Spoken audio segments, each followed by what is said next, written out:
기도하겠습니다. 천지를 창조하신 거룩하신 아버지 하나님 감사드립니다. 이번 한 주간 이곳 온주 지역에 하나님의 말씀을 전할 수 있는 귀한 기회를 허락해 주셔서 감사드립니다. 이곳에 함께 모여 머리 숙여 기도하는 영혼들 한 영혼도 이뤄지지 않도록 주님께서 붙잡아 주시고 우리가 끝까지 말씀을 배우는 가운데 하나님께서 우리에게 주시고자 하시는 영생의 축복을 모두가 다 받을 수 있도록 은혜 베풀어 주시기를 기도드립니다. 오늘도 주님께서 저희와 함께해 주시고 우리에게 필요한 말씀으로 인도해 주시옵소서. 시종을 주님께만 맡기고 의지합니다. 우리를 사랑하시는 예수님의 이름으로 기도드렸습니다. 아멘. 우리 시작하는 말씀으로 구약성경 이사야서 41장 찾도록 하겠습니다.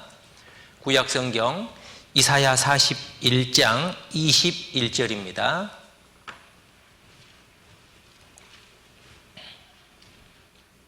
구약성경 새로 성경 기준으로 1016페이지입니다.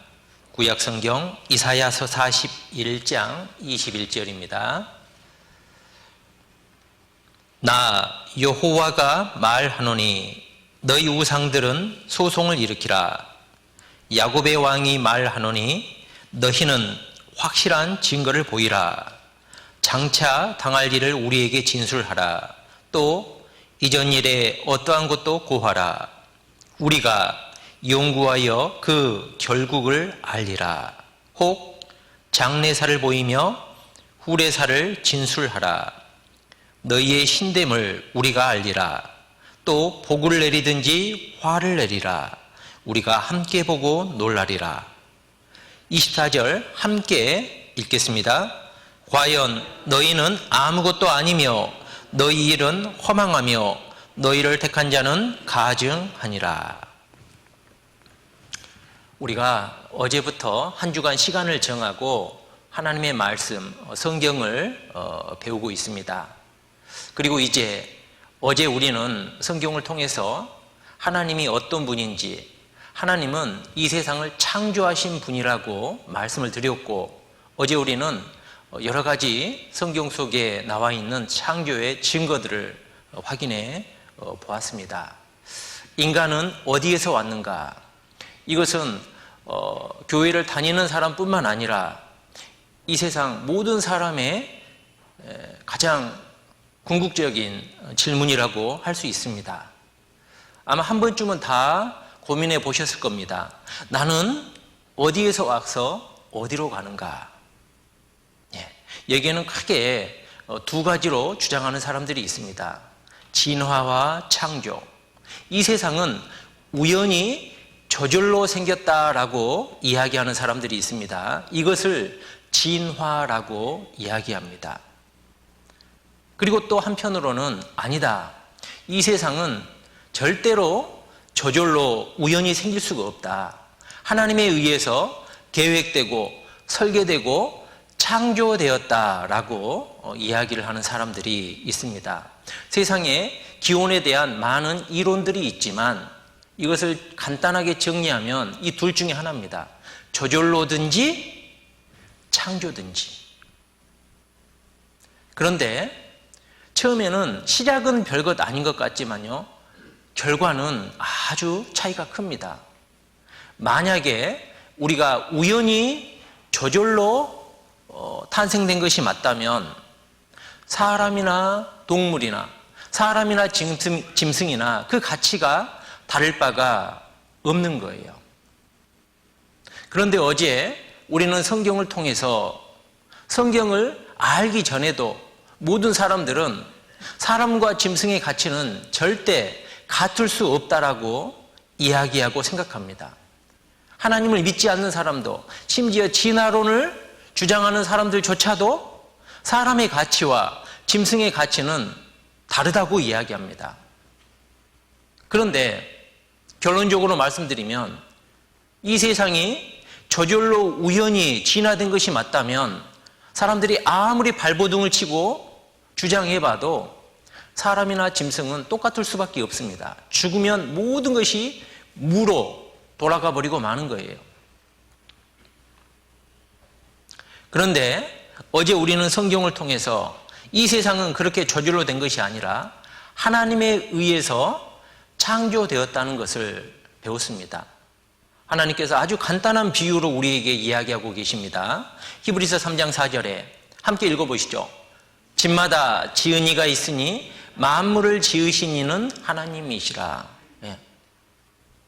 너무나도 이치에 합당하고 논리적으로도 맞고 뭐 더 이상 깊이 고민할 필요도 없이 그러죠. 우리가 지금 앉아있는 이 거대한 건물 자고 일어나 보니까 하루아침에 생긴 거 아니지 않습니까?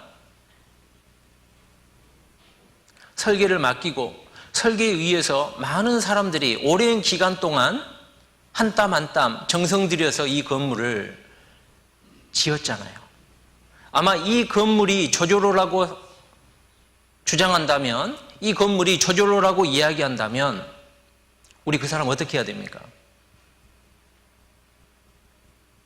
만약에 이 건물이 하루아침에 자고 일어나 보니까 저절로 생겼다라고 이야기해요. 그 사람 어떻게 해야 돼요? 잘 보살펴줘야 됩니다. 잘 보살펴줘야 돼요. 네. 그런 것처럼 이 조그만 손수건 하나도 물수건 하나도 저절로일 수가 없듯이 어떻게 이 거대한 우주가, 이 지구가 저절로겠습니까? 과학자들이 조사해보면 조사해볼수록, 연구해보면 연구해볼수록 이 우주가 그냥 무질서하게 자기 마음대로 제멋대로 움직이는 것이 아니라 아주 정확한 질서에 의해서 한치의 오차도 없이 움직인다는 것을, 마치 톱니바퀴가 돌아가듯이 이 지구가 질서 정연하게 움직인다는 것을 알게 됐습니다. 그리고 과학자들이 하나님을 믿지 않더라도 진실된 과학자들은 고백합니다. 이 세상은, 이 우주는 저절로일 수가 없다고. 그것이 바로 우리 양심의 소리일 겁니다. 그리고 하나님은 결론적으로 말씀하십니다.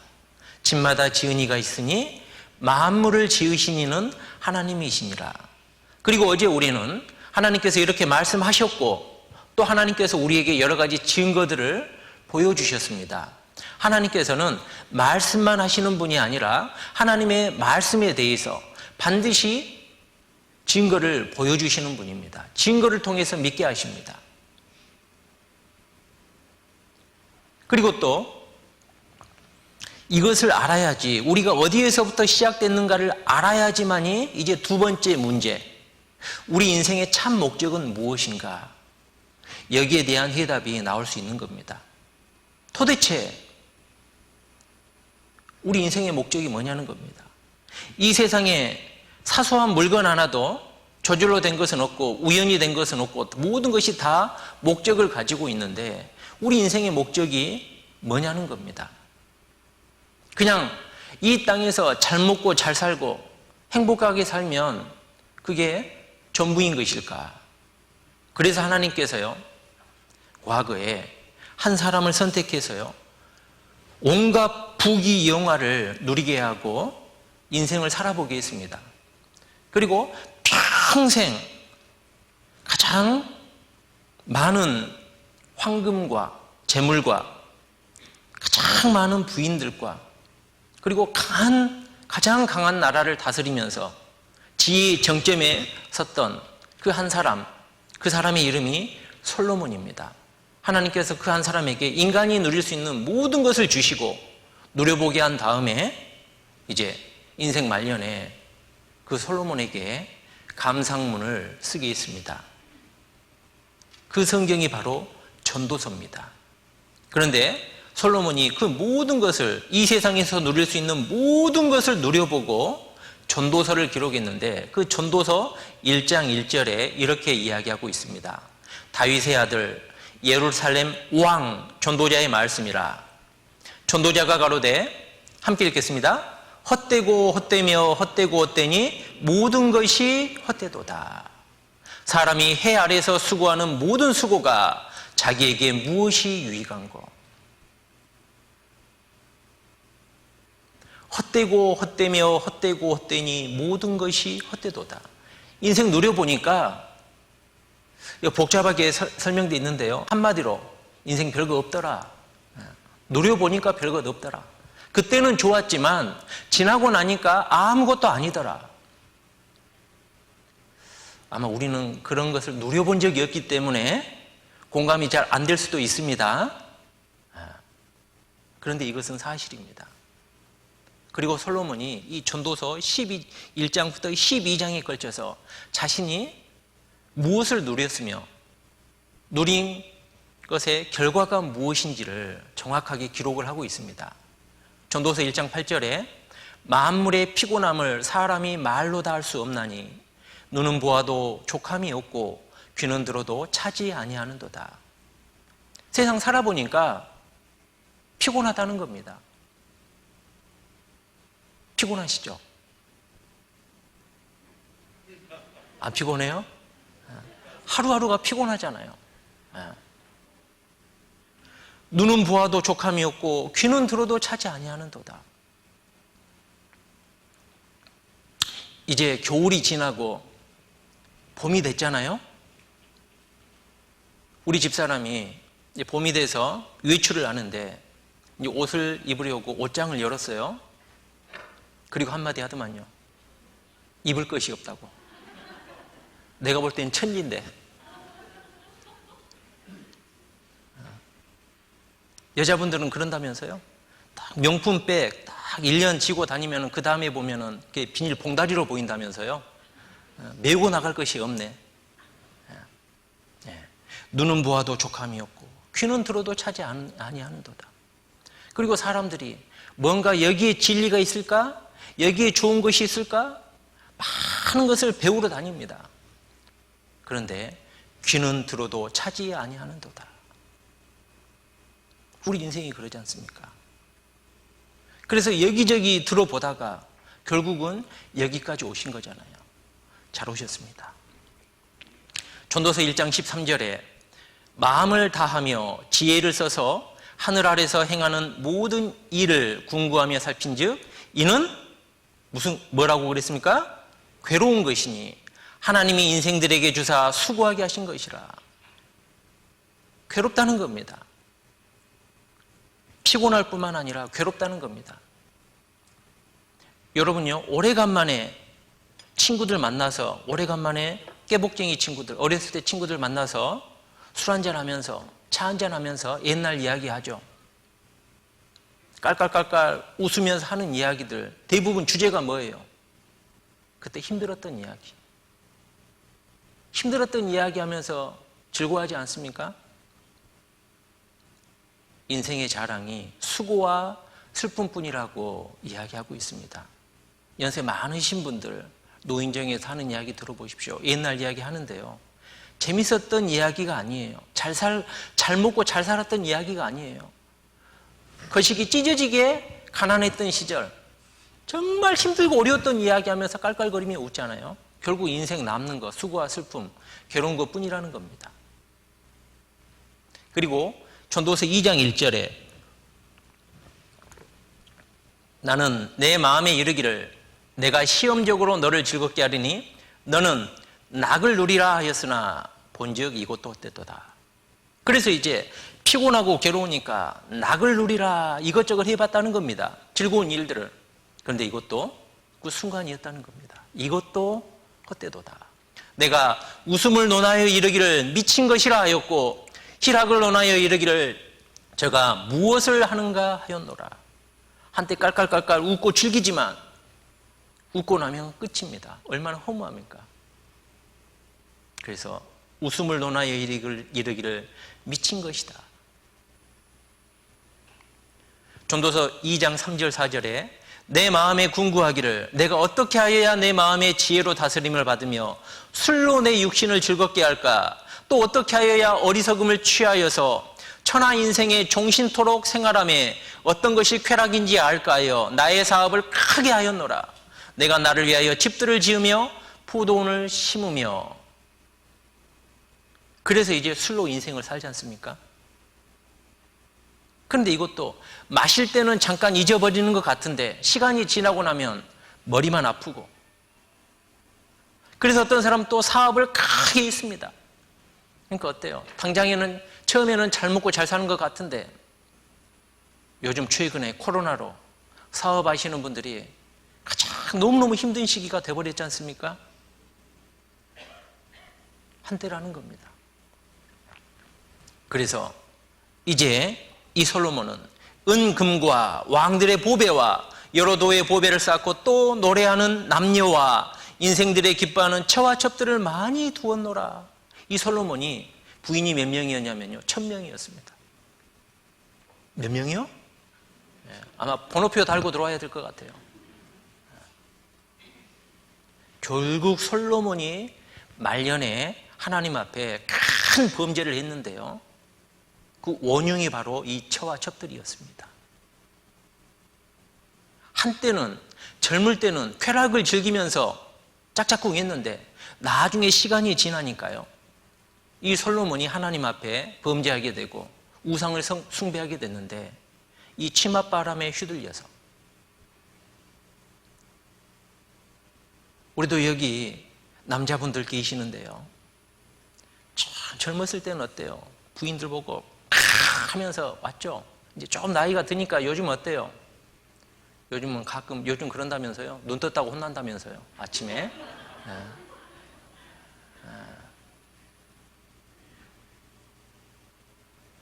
쾌락이 별것 없다라는 겁니다. 일평생에 근심하며 수고하는 것이 슬픔뿐이라. 그 마음이 밤에도 쉬지 못하나니 이것도 헛되도다. 수고와 슬픔. 인생이 70이요, 강건하면 80이라도 그 년수의 자랑은 수고와 슬픔뿐이니 우리가 날아간다고 시편 90편에 기록하고 있습니다.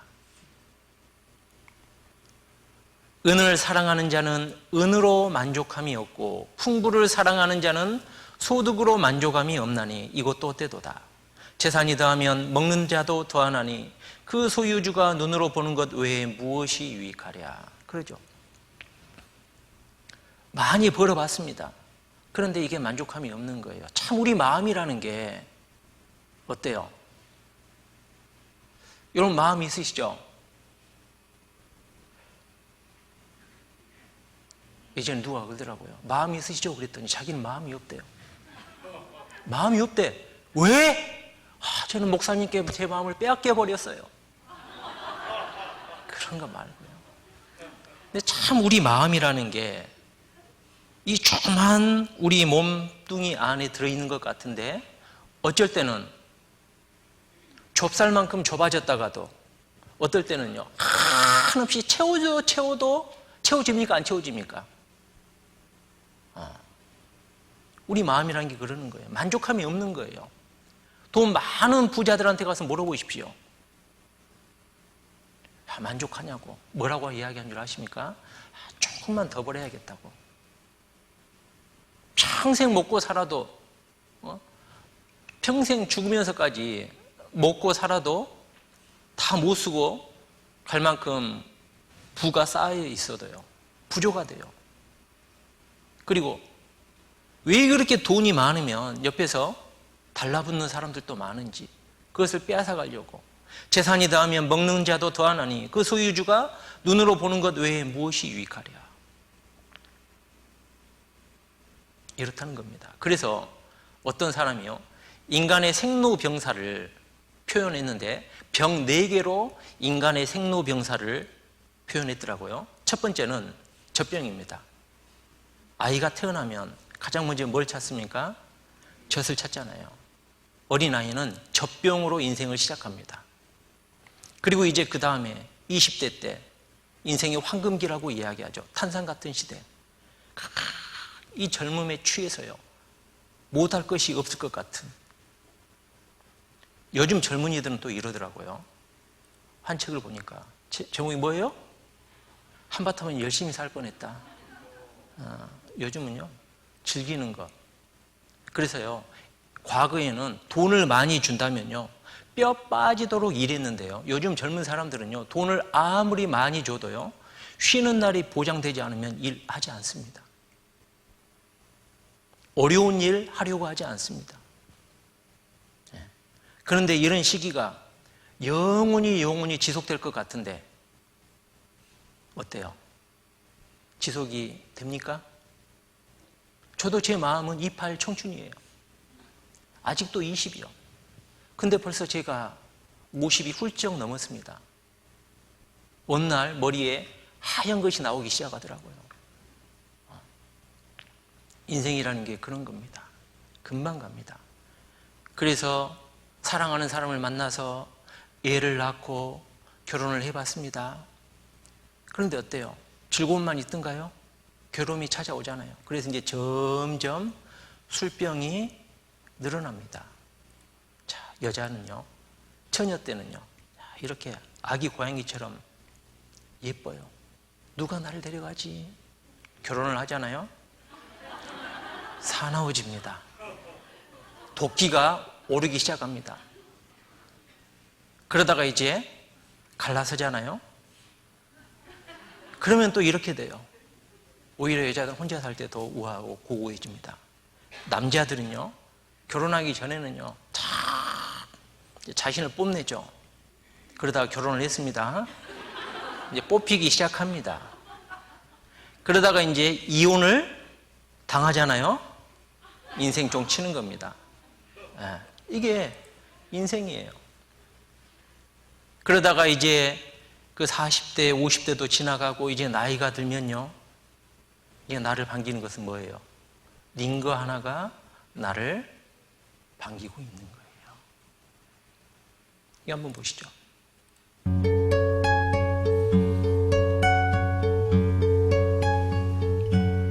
언젠간 가겠지 푸르른 이 청춘 지고 또 피는 꽃잎처럼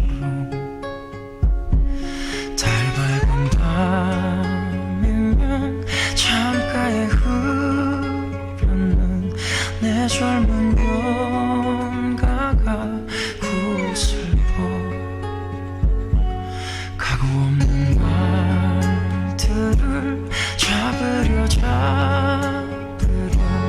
빈손짓 셋을 거치며 차라리 보내야지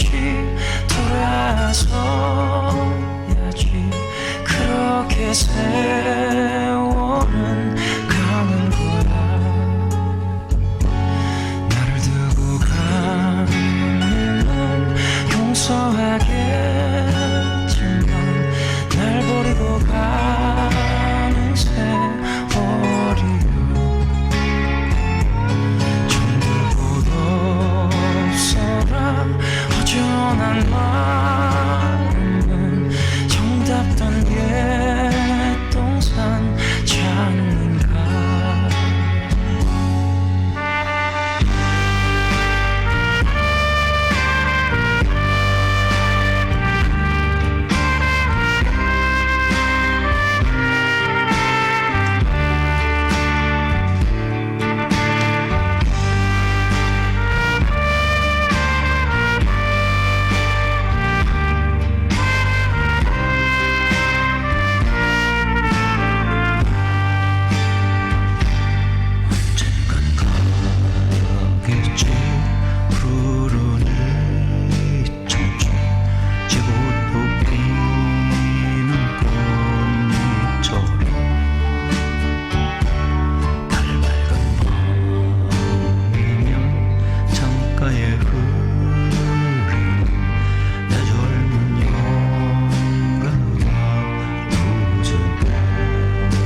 밝은 밤이면 창가에 흐르는 내 젊은 연가가 구슬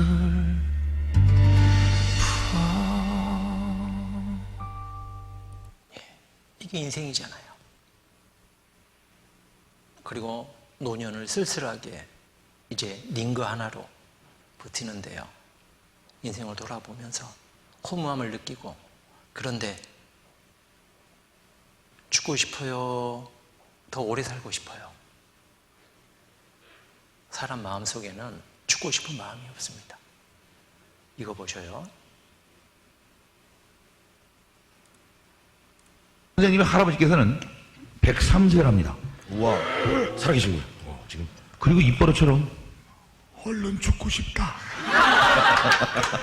아니, 웃으면 안 되는데. 죄송합니다. 죄송합니다. 얼른 죽고 싶어. 더 살아 못 오겠냐? 말씀하신답니다. 100살이 넘어 사는 건 죄 짓는 거라면서요. 그냥 눈 감고 있다가 꼴까닥 죽었으면 좋겠다. 아침에 일어날 때마다 눈이 떠지면 아이고 오늘도 살았구나 하고 탄식을 한다. 내가 얼른 죽고 싶다. 그러던 어느 날 할아버지께서 갑자기 몸 좋은 누우셨어요. 연세도 있으셨고 상태가 유중했어요. 가족들도 마음의 준비를 했어요. 기적처럼 상태가 호전되더니 털고 일어나셨어요. 그런데 깨어나신 할아버지가 하신 첫마디. 진짜 죽을 뻔했네. 아유 나 죽을 뻔했네. 나.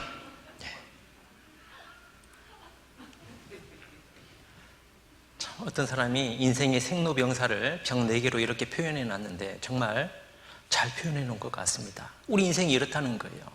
결국 말년에 제가 모태에서 벌거벗고 나왔은즉 그 나온 대로 돌아가고 수고하여 얻은 것을 아무것도 손에 가지고 가지 못하리니 이것도 배단이라 어떻게 왔든지 그대로 가리니 바람을 잡으려는 수고가 죄에게 무엇이 유익하랴. 일평생을 어두운 데서 먹으며 번뇌와 병과 분노가 죄에게 있느니라. 빈손으로 왔다가 빈손으로 가는 것이 우리 인생이라는 거예요. 여러분 그렇지 않습니까? 그래도 이제 우리 세대는요, 우리 부모님 세대는 본인들이 너무너무 힘들었으니까 자식들에게 그래도 너는 잘 먹고 잘 살아야 된다고 열심히 공부시키잖아요. 부모 찬스까지 써가면서. 그런데요, 그렇게 했던 공부요, 내 아들아 또 경계를 받으라. 여러 책을 짓는 것이 끝이 없고 많이 공부하는 것은 몸을 피곤케 하느니라. 이건 역시도 피곤케 하는 거라는 겁니다. 이 속에 궁극적인 진리가 없다는 겁니다. 인생이 이런 겁니다. 우리 인생의 목적은 무엇인가? 그래서 우리가 성경을 통해서 하나님이 살아계신다는 것을 발견한다는 것은요, 너무나도 중요한 겁니다. 실은 우리가 지금까지 인생을 살아오셨는데요, 앞으로도 사실 거죠? 그런데 우리가 냉정하게 한번 생각해 봅시다. 우리는 하루하루 살아가고 있는 겁니까? 죽어가고 있는 겁니까? 너무 서글프십니까? 지금까지 우리는 인생을 허비해 왔습니다. 인생의 참 목적이 무엇인지, 진정한 행복이 무엇인지 여기저기 기웃거리면서 이 일 저 일 해보면서 우리는 인생을 허비해 왔습니다. 언제까지 허비만 하시고 사실 겁니까? 이제 우리가 올바른 인생의 목적을 알아야 되지 않겠습니까? 그래서 우리가 이번 한 주간 성경 강연회를 계획한 거고 여러분들을 초대한 겁니다. 더 이상 인생 허비하지 말라고, 이제 이곳에서 올바르게 하나님을 알고 하나님 앞에 우리 인생의 목적을 깨달으라고 이 강연회를 준비한 겁니다. 우리 인생은 너무나도 소중합니다. 왜요? 우리 인생은 일생이거든요. 이런 전자기기는 사용하다가 고장나면 AS를 받든지 새 걸 사버리면 됩니다. 그런데 우리 인생은 끝까지 가봤는데 종착역이 잘못됐어요. 돌이킬 수 있습니까? 없습니까? 없잖아요. 왜요? 인생은 일생이기 때문에. 그래서 우리는 순간순간 판단도 지혜롭게 해야 되고 올바른 길을 찾았을 때 붙잡아야 되는 거예요. 우리 인생은 한 번뿐이기 때문에 그렇습니다.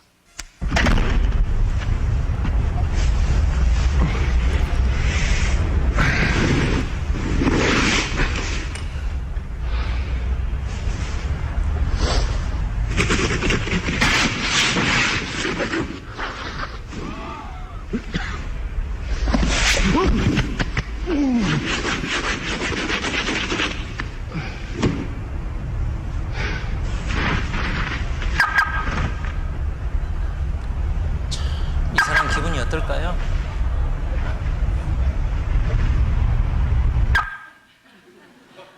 그래도 이 사람은 열은 받지만 아침부터 다시 닦고 가면 되잖아요. 그러죠? 예, 세상 일은 이렇게 되돌이킬 수 있는 일이 있고 또 어떤 것은 되돌이키지 못하는 일이 있는데 우리 인생이 그렇다는 겁니다. 한 번 선택을 잘못하고 그 길을 가기 시작하면요, 어지간해서는 그 길을 돌이키기가 쉽지가 않습니다. 그나마 내 생이 좀 더 남아있다면 그 기간에 돌이킬 수 있는 기회가 있겠지만 갑작스럽게 죽음을 맞이하게 된다면 더 이상 기회가 없잖아요. 그래서요, 우리 인생은요, 너무 소중합니다. 우리 하루하루는 너무나 소중합니다. 그래서 우리가 우리 인생을 깨닫는데, 우리 인생의 목적을 깨닫는데 하나님을 찾아야 되는 이유가 뭐냐면, 하나님은 창조주이시기 때문에 그렇습니다. 즉, 창조주만이 정확하게 그것을 만든 목적과 이유에 대해서 이야기해 줄 수 있기 때문에 그런 거예요. 만약에 부모님께서 나를 만드셨다면 부모님은 나에게 우리 인생의 목적을 올바르게 이야기해 줄 수 있어야 되죠.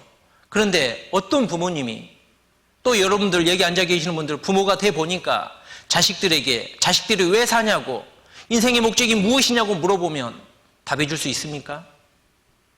없잖아요. 부모가 자식을 만든 것이 아니기 때문에 그런 거예요. 그래서 우리는 우리 인생의 목적을 알기 위해서 나를 만드신 분을 찾아가는 겁니다. 그리고 그분이 성경 속에 하나님이라고 자신을 소개하고 있기 때문에, 그래서 우리가 하나님을 찾는 거예요. 하나님께 물어보려고, 우리 인생의 목적이 무엇인지, 내가 어디에서 왔고 어디로 가며 우리가 왜 사는지, 우리는 이 인생의 해답을 찾아야겠기에 우리는 먼저 그 질문할 대상 하나님을 우리가 먼저 알아보는 겁니다. 그런데 무작정 하나님을 내가 찾는다고 해서 찾아지는 게 아니잖아요. 무작정 믿으려고 한다고 해서 믿어지는 게 아니지 않습니까? 하나님은 무조건 믿는 게 아닙니다. 오랫동안 교회를 다닌다고 해서 믿어지는 게 아니라는 거예요. 사람들이 이야기합니다. 기독교 역사가 2000년이라고 이야기합니다.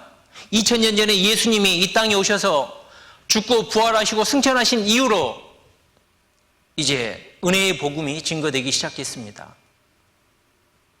그리고 그 복음이 전해지는 세력을 세상에서는 기독교라고 이야기합니다. 그러면 처음부터 무조건 믿으라고 이야기했을까요? 그러면 처음에 2000년 전에 이 하나님의 사랑을 깨달은 사람들이, 하나님을 발견하고 하나님의 사랑을 깨달은 사람들이 어떻게 이 복음을 전했을까요? 성경에 답이 나와 있습니다. 데살로니가후서 1장 10절에 이런 말씀이 있습니다. 우리의 증거가 너희에게 믿어졌습니다. 처음부터 이 복음을 어떻게 전했냐면 무조건 전한 게 아니라 증거를 통해서 전했어요. 증거를 통해서.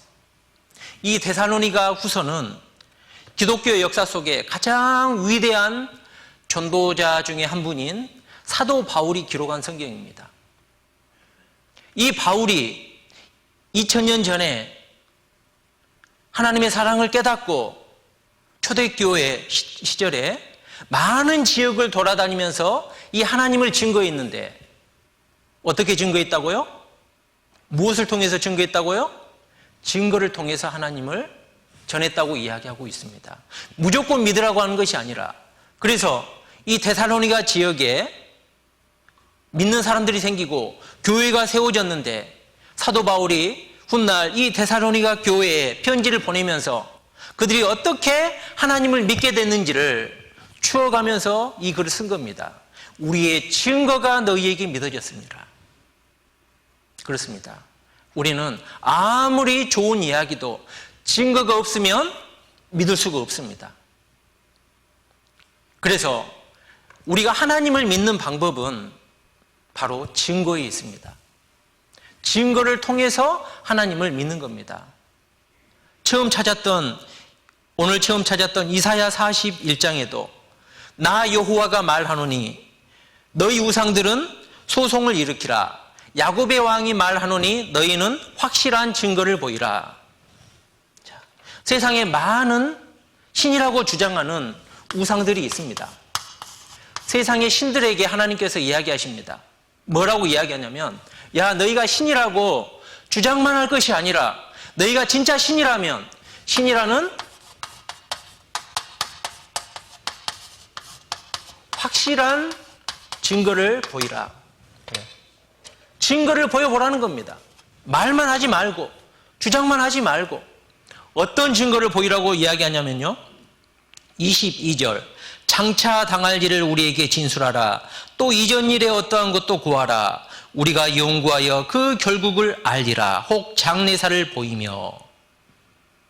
이 크게 너희가 신이라면 어떤 증거를 보이냐면, 자, 이전 일, 과거 일, 이 세상이 어떻게 시작돼서 지금까지 역사가 진행이 되어 왔는지 이야기해 보라는 겁니다.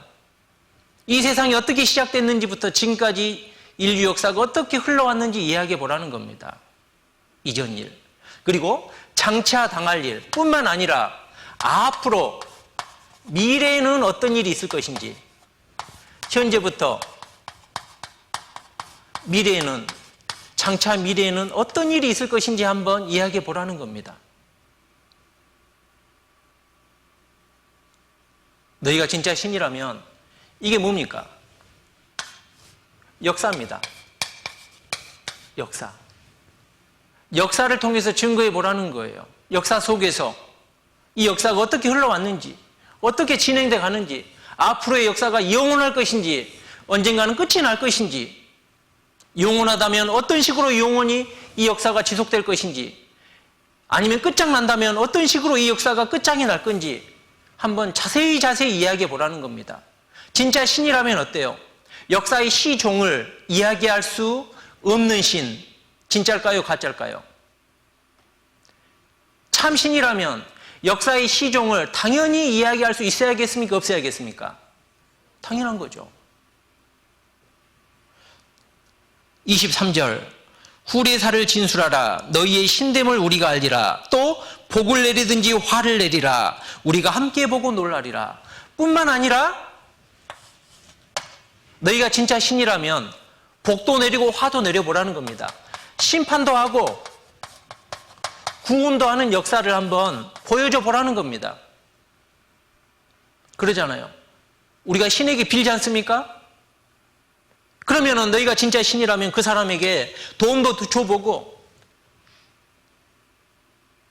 진리를 거스리고 공의를 거스리는 사람이 있다면 심판도 내려보라는 겁니다. 이런 증거를 보이라는 겁니다.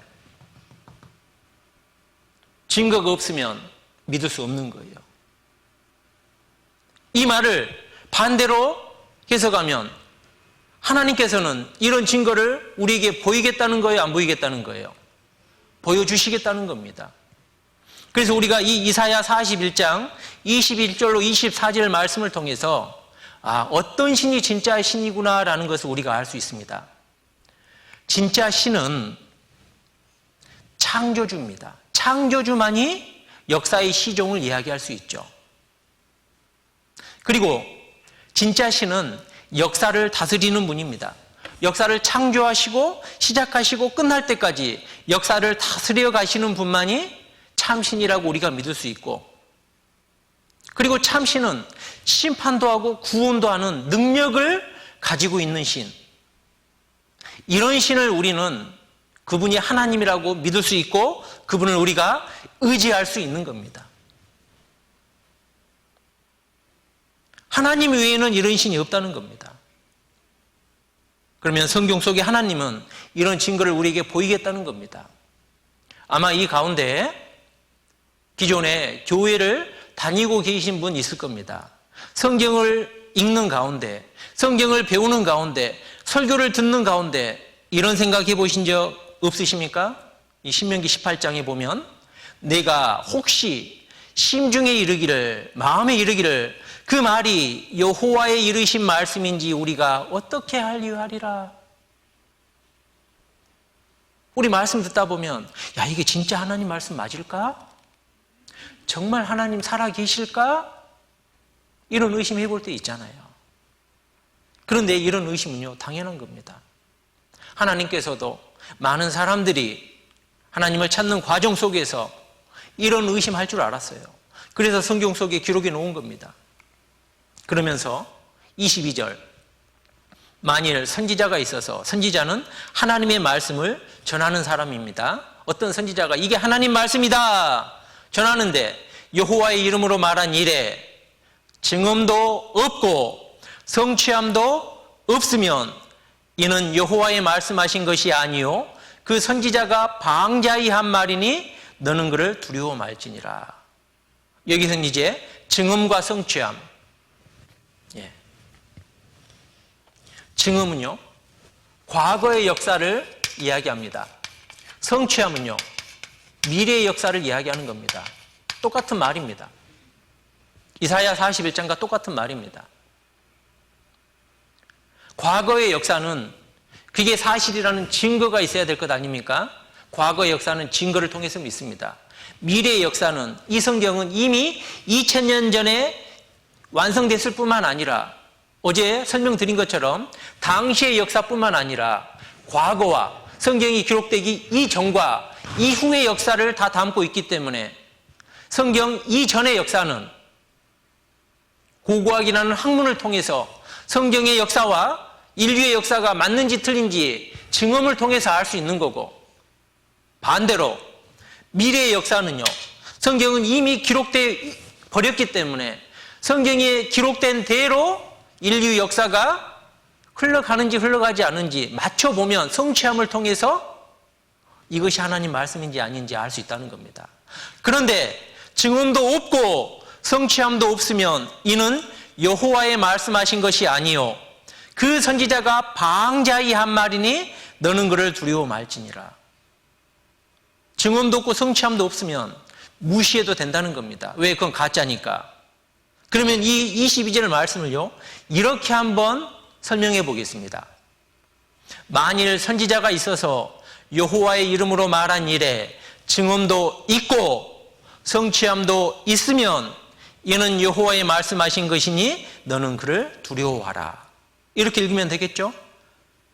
성경대로 이루어지면 왜 두려워해야 돼요? 영원한 천국과 지옥이 있으니까, 영원한 심판이 있으니까 두려워해야 된다는 거예요.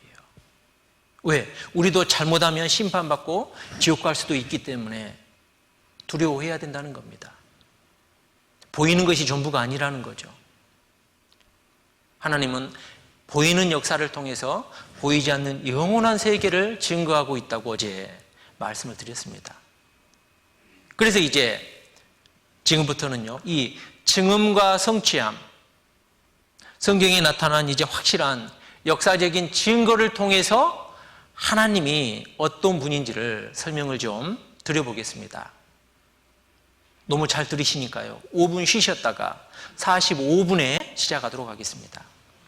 지금부터는 이제 성경에 나타난 역사의 기원부터 시작해서 이 역사가, 인간 역사가 어떻게 흘러왔는지 성경에 나타난 여러 가지 증거를 통해서 살펴볼 겁니다.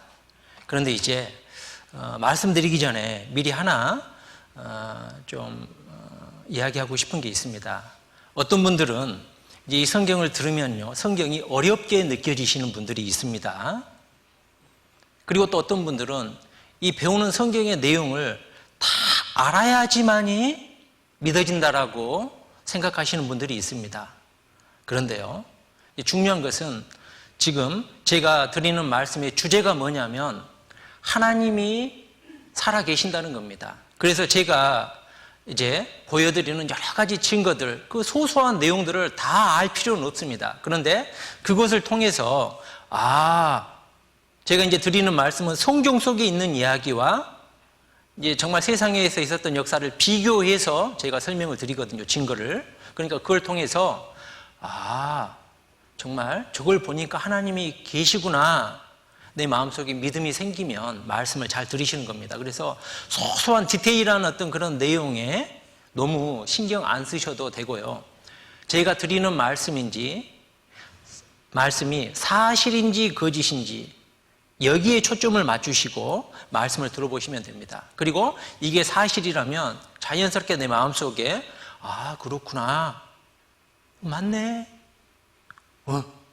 받아들이시면 말씀을 잘 들으시는 겁니다. 그래서 부담 갖지 마시고 경청해 주셨으면 좋겠습니다.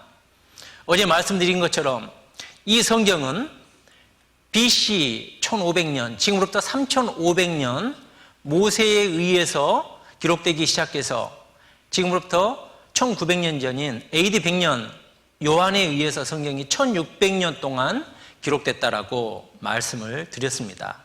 그런데 이 성경은 이 1600년 동안의 기간에 일어났던 역사적인 내용뿐만 아니라 모세 이전에 역사가 시작돼서 모세에게까지 올 때까지 어떤 일이 있었으며, 또 요한은 이미 지금으로부터 1900년 전에 성경을 기록하고 갔지만은 그 이후에 앞으로의 역사가 어떻게 될 것인지, 인류 역사의 시작과 마지막까지를 성경에 기록해 놓았습니다.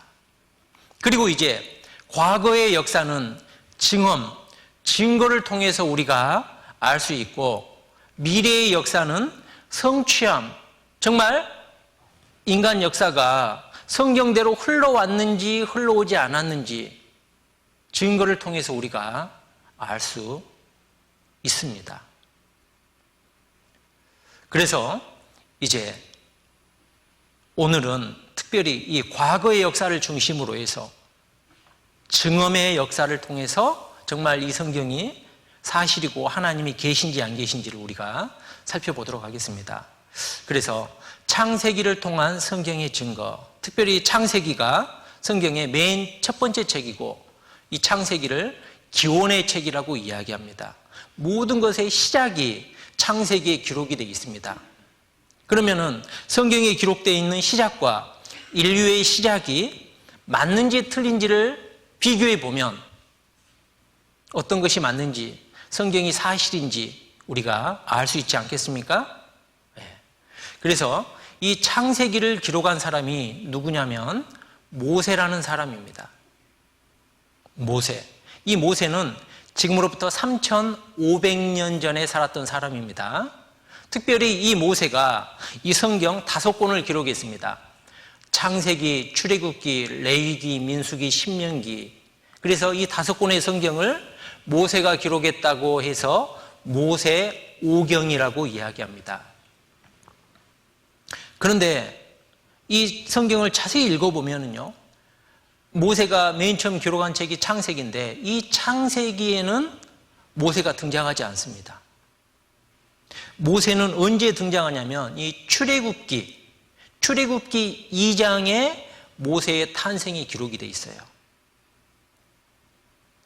이 창세기는요, 모세가 태어나기 약 2500년 전부터 500년 전까지 약 2000년의 역사를 담고 있습니다. 자기가 태어나지도 않았는데 태어나기 전, 그러니까 창세기가 50장까지 있습니다. 50장까지 있고 그 다음에 출애굽기인데요. 창세기 50장에서 출애굽기 2장, 모세의 탄생 때까지의 시간차가 몇 년이냐면 500년입니다. 그러니까 창세기 50장은 모세가 태어나기 500년 전 기록입니다. 창세기 1장은요, 모세가 태어나기 2500년 전 기록입니다. 자신이 태어나기도 전 역사를, 2000년간의 역사를 자신이 마치 현장에서 본 것처럼 아주 생생하게 기록을 하고 있습니다. 정말 놀라운 거예요. 그래서 이제 이 창세기 맨 처음에 인류의 시작이 기록되어 있는데, 인류가 어디서부터 시작됐다고 이야기하고 있냐면 에덴 동산에서부터 인류가 시작됐다고 이야기를 하고 있습니다. 여러분 에덴 동산 이야기 들어보셨을 겁니다. 그러죠? 여러분 정말 이 에덴 동산이 있었을까요? 없었을까요? 있었다면 어디 있었을까요? 저는 어려서부터 이 에덴 동산이 항상 궁금했습니다. 야, 정말 이 에덴 동산이 있었을까? 있었다면 어디 있었을까? 그래서 제가 어렸을 때 시골에서 살았는데요. 시골에서 조그만 동네에서 살았습니다. 그러면서 우리 윗동네에 가면은 그 산 밑에 무덤이 한 4구 정도 있는 조그만 동산이 하나 있었습니다. 조그만 동산이 여기서 한 이 정도 할 겁니다. 이 정도, 강대상 여기 있는 2배 정도 한 동산에 무덤이 두 군가 그렇게 있었고, 거기에서 친구들이 어렸을 때 한 10대 명이 거기서 막 뛰어놀았던 기억이 있었습니다. 그러면서 그때 제가 무슨 생각을 했냐면, 그때 제가 국민학교를 가기 전이었습니다. 교회는 안 다녀봤지만 들은 풍어는 있잖아요. 야, 아마도 에덴 동산이 있었다면 이 정도 크기 아니었을까? 왜요? 지금 여기서 10대 명이 놀아도 넉넉한데 에덴 동산에는 누구 살았어요? 2사람밖에 안 살았잖아요. 아담과 하와. 어렸을 때 그런 생각을 해봤습니다. 성경에 창세기 2장에 여호와 하나님이 동방의 에덴에 동산을 창설하시고 그 지으신 사람을 거기 두시고, 창세기 2장 8절에 에덴 동산이 처음 나옵니다. 그런데 이렇게만 하면은 정말 에덴 동산이 있었는지 어디에 있었는지 우리가 알 수 없잖아요. 그래서 성경을 좀 더 읽어보면 창세기 2장 10절에 에덴 동산에 4개의 강이 흘렀다라고 기록을 하고 있습니다. 강이 에덴에서 발원하여 동산을 적시고 거기서부터 갈라져 4군원이 되었으니 첫째 이름은 비손이라 그 미인은 하일라 온 땅에 들렸으며, 13절 둘째 강의 이름은 기온이라 구스 온 땅에 들렸고, 셋째 강의 이름은 히데겔이라 아수르 동편으로 흐르며, 넷째 강은 유브라데더라. 에덴 동산에 강이 4개가 흘렀는데 비손강, 기온강, 히데겔강, 유브라데강 4개의 강이 흘렀다는 겁니다. 그런데 여기에서요, 세 번째 강이 14절에 히데겔 강이잖아요. 이 히데겔 강을, 이게 히브리식으로 히데겔이고요, 이것을 영어식 발음으로 고치면은 티그리스가 됩니다. 그리고 네 번째 유브라데. 여러분요, 티그리스 강, 유프라테스 강 들어보신 적 있어요, 없어요? 있죠. 제가 중학교 3학년 때 성경을 배우면서요, 이 성경을 보면서 제가 깜짝 놀랐습니다. 왜요? 나는 거의 조그만 앞동산이라고 생각했었는데 어느 날 저희 어머님을 따라가서 이 성경 강연회를 듣는데요, 목사님이 에덴 동산에 대해서 설명하면서 이 성경을 찾아주는 거예요.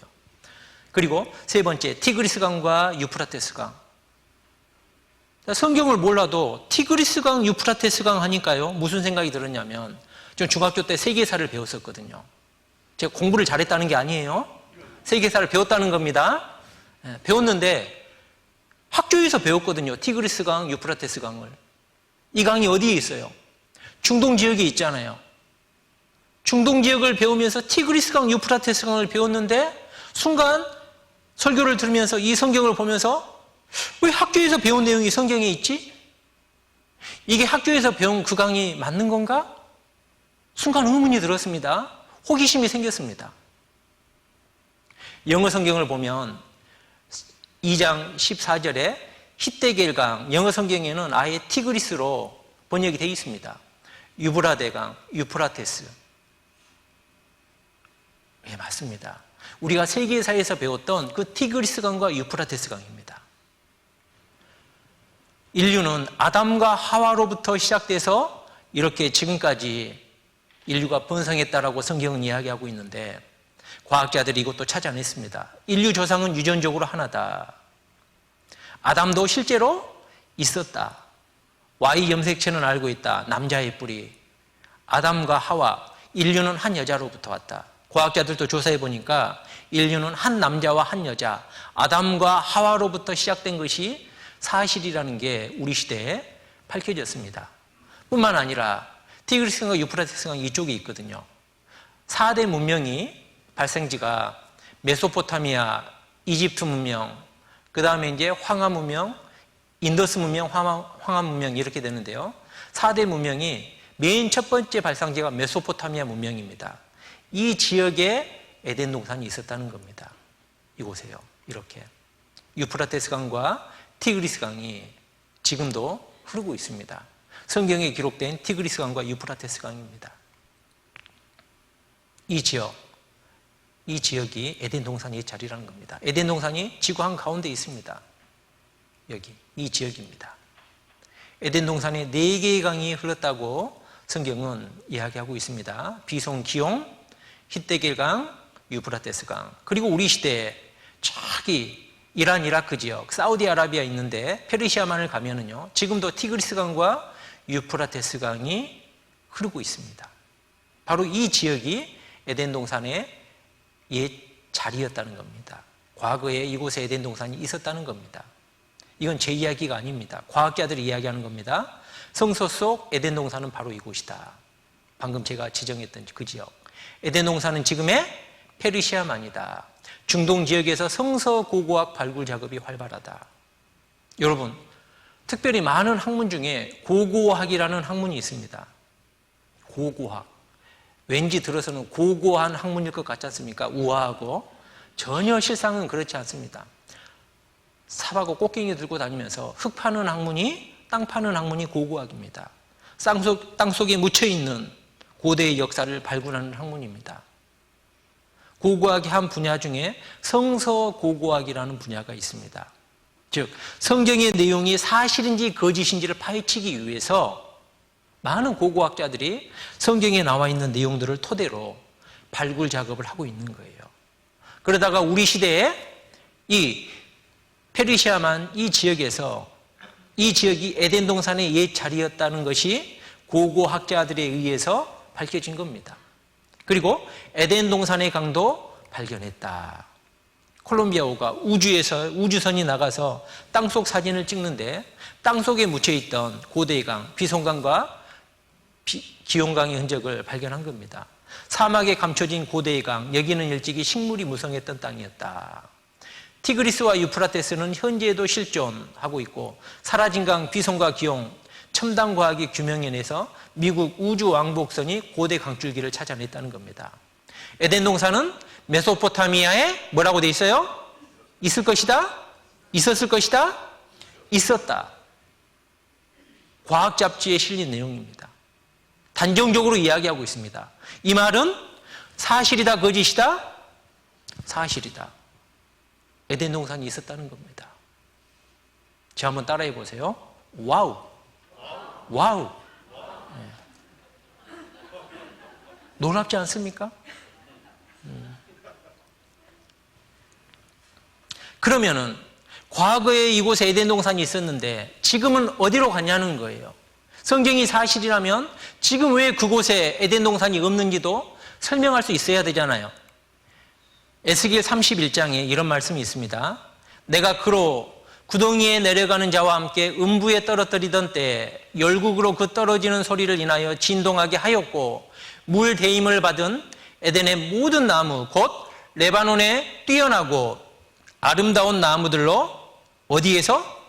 지하에서 위로를 받게 하였느니라. 여기 빨간 글씨에도 에덴 나무와 함께 어디에 내려갈 것이요? 지하에 내려갈 것이요. 언제인지는 정확히 알 수 없지만 하나님께서 이 에덴 동산을 땅속에 묻어버렸다고 이야기하고 있습니다. 그 페르시아만 지역에 에덴 동산이 있었고 이 에덴 동산이 땅속에 묻혔다라는 증거가 있는데 그게 바로 석유입니다. 지각변동에 의해서 갑작스럽게 묻혔거든요. 우리 시대에 그곳에서 오일이 많이 나옵니다. 바로 그 페르시아만 지역에 전 세계 석유의 약 70% 이상이 나오는데요. 그게 바로 에덴 동산이 땅속에 들어갔다라는 증거예요. 왜 이게 증거가 되느냐? 자, 모래 파서 석유가 나오는 게 아니죠. 석유는 수많은 동식물들이 썩기 전에 열과 압력을 받아서 이게 기름이 돼서 나오는 겁니다. 하나님이 이 울창했던 에덴 동산을 어느 순간 지각 변동에 의해서 땅속에 엎어버리니까요. 이 동식물들이 순식간에 땅속에 들어가가지고 열과 압력을 받아서요. 기름이 돼 있다가 우리 시대에 품어져 나오는 겁니다. 이것 말고는 이것을 설명할 방법이 없습니다. 그래서 중동 지방에서 석유 매장량의 50% 이상이 나온다는 것은 이곳이 지금은 황량한 사막이었지만 과거엔 엄청난 수의 생물이 번성했으며 급격한 사건으로 인해 한순간 땅속 깊이 매장되었다는 것을 알 수 있습니다. 에덴 동산은 지금의 페르시아만이라는 거예요. 움직일 수 없는 증거가 이곳에 있다라는 겁니다. 에덴 동산이 있습니까? 없습니까? 사실입니까? 거짓입니까? 사실이잖아요. 저는 이 에덴 동산의 역사를 통해서 성경이 사실이고 하나님이 계시다는 것을 믿게 됐습니다. 어느 날 저희 어머님이요.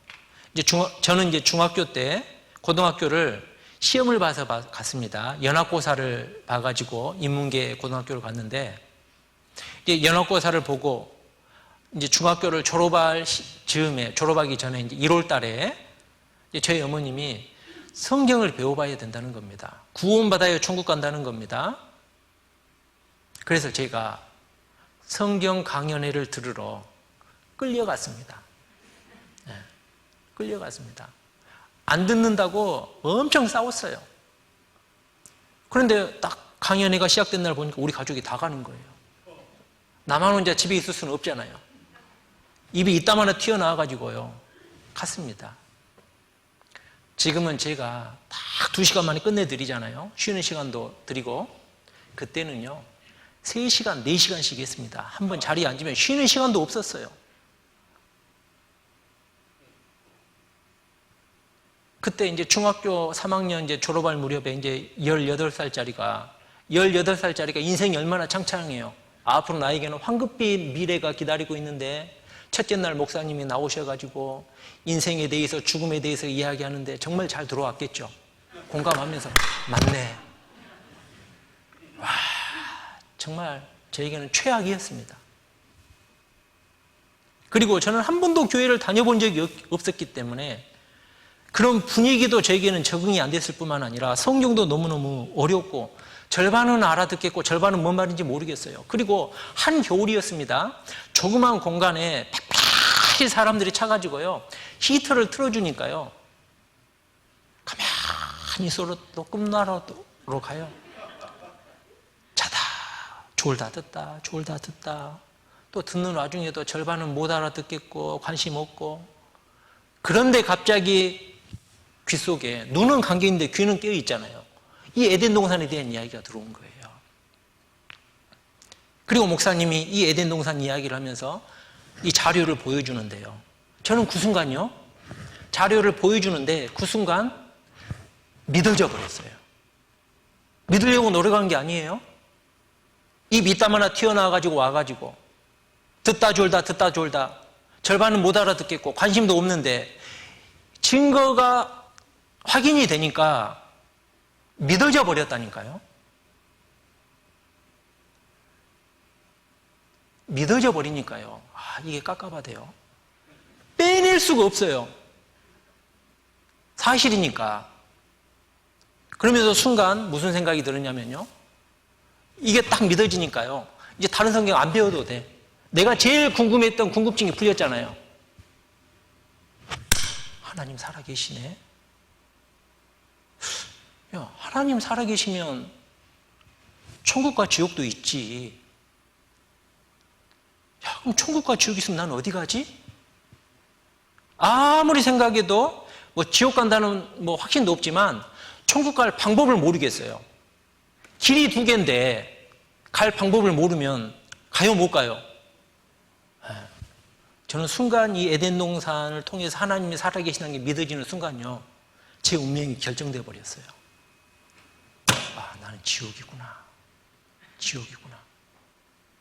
희한하대요. 믿음 이런 겁니다. 하나님이 우리에게 주시고자 하시는 믿음은 믿어지는 믿음입니다. 자연스럽게 하나님이 살아계시면 이렇게 연결이 되게 돼 있어요. 그런데 이제 이 에덴 동산에 대해서 이야기하면 많은 사람들이 궁금해하는 것 중에 하나가, 또 이 에덴 동산을 통해서 많은 사람들이 변론하고 질문하고 하나님을 비난하는 것 중에 하나가 뭐냐면 선악과입니다. 선악과. 선악과만 안 따먹었으면, 그죠? 도대체 선악과를 왜 만들었냐는 거예요. 그러면서 사람들이 질문합니다. 하나님은 아담이 선악과 따먹을 줄 알았을까요? 몰랐을까요? 참 답하기 곤란한 질문입니다. 몰랐다면, 그것도 모르는 하나님 왜 믿어? 알았다면, 괴짜구만. 그러잖아요. 선악과. 선악과를 왜 만드셨을까요? 창세기 2장 한번 보시죠.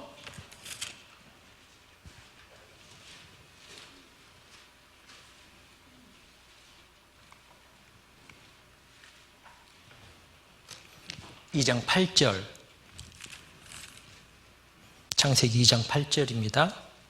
여호와 하나님이 동방의 에덴에 동산을 창설하시고 그 지으신 사람을 두시고 거기 두시고 여호와 하나님이 그 땅에서 보기에 아름답고 먹기에 좋은 나무가 나게 하시니 동산 가운데에는 생명나무와 선악을 알게 하는 나무도 있더라. 이제 이 말씀입니다.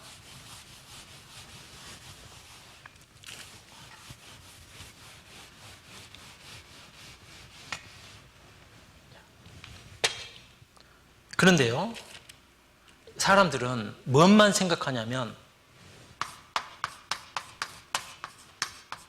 선악과만 생각합니다. 그런데 여기 보시죠. 9절에 여호와 하나님이 그 땅에서 보기에 아름답고 먹기에 좋은 나무가 나게 하시니 동산 가운데에는 생명나무와 선악을 알게 하는 나무도 있더라. 여기 보면 크게 하나님이 창조한 나무의 종류가 크게 세 가지 종류가 있다는 것을 우리가 알 수 있습니다. 첫 번째는 동산 한가운데 선악과와 무슨 나무를 두셨어요? 생명나무를 두셨습니다. 근데 선악과 가지고 이야기하는 사람들은 생명나무 이야기해요, 안 해요? 선악과만 가지고 이야기하죠. 그런데 분명히 아셔야 될 것은 하나님은 선악과만 만드신 게 아니라 무엇도 만드셨다고요? 생명나무도 만드셨습니다. 그리고 더 놀라운 것은요, 에덴 동산이 있으면 에덴 동산 중앙에 선악과와 생명나무를 두셨고 에덴 동산 주위로는요, 뭘 두셨다고 돼 있어요? 뭘 두셨다고 돼 있어요? 보기에 아름답고 먹기에 좋은 나무.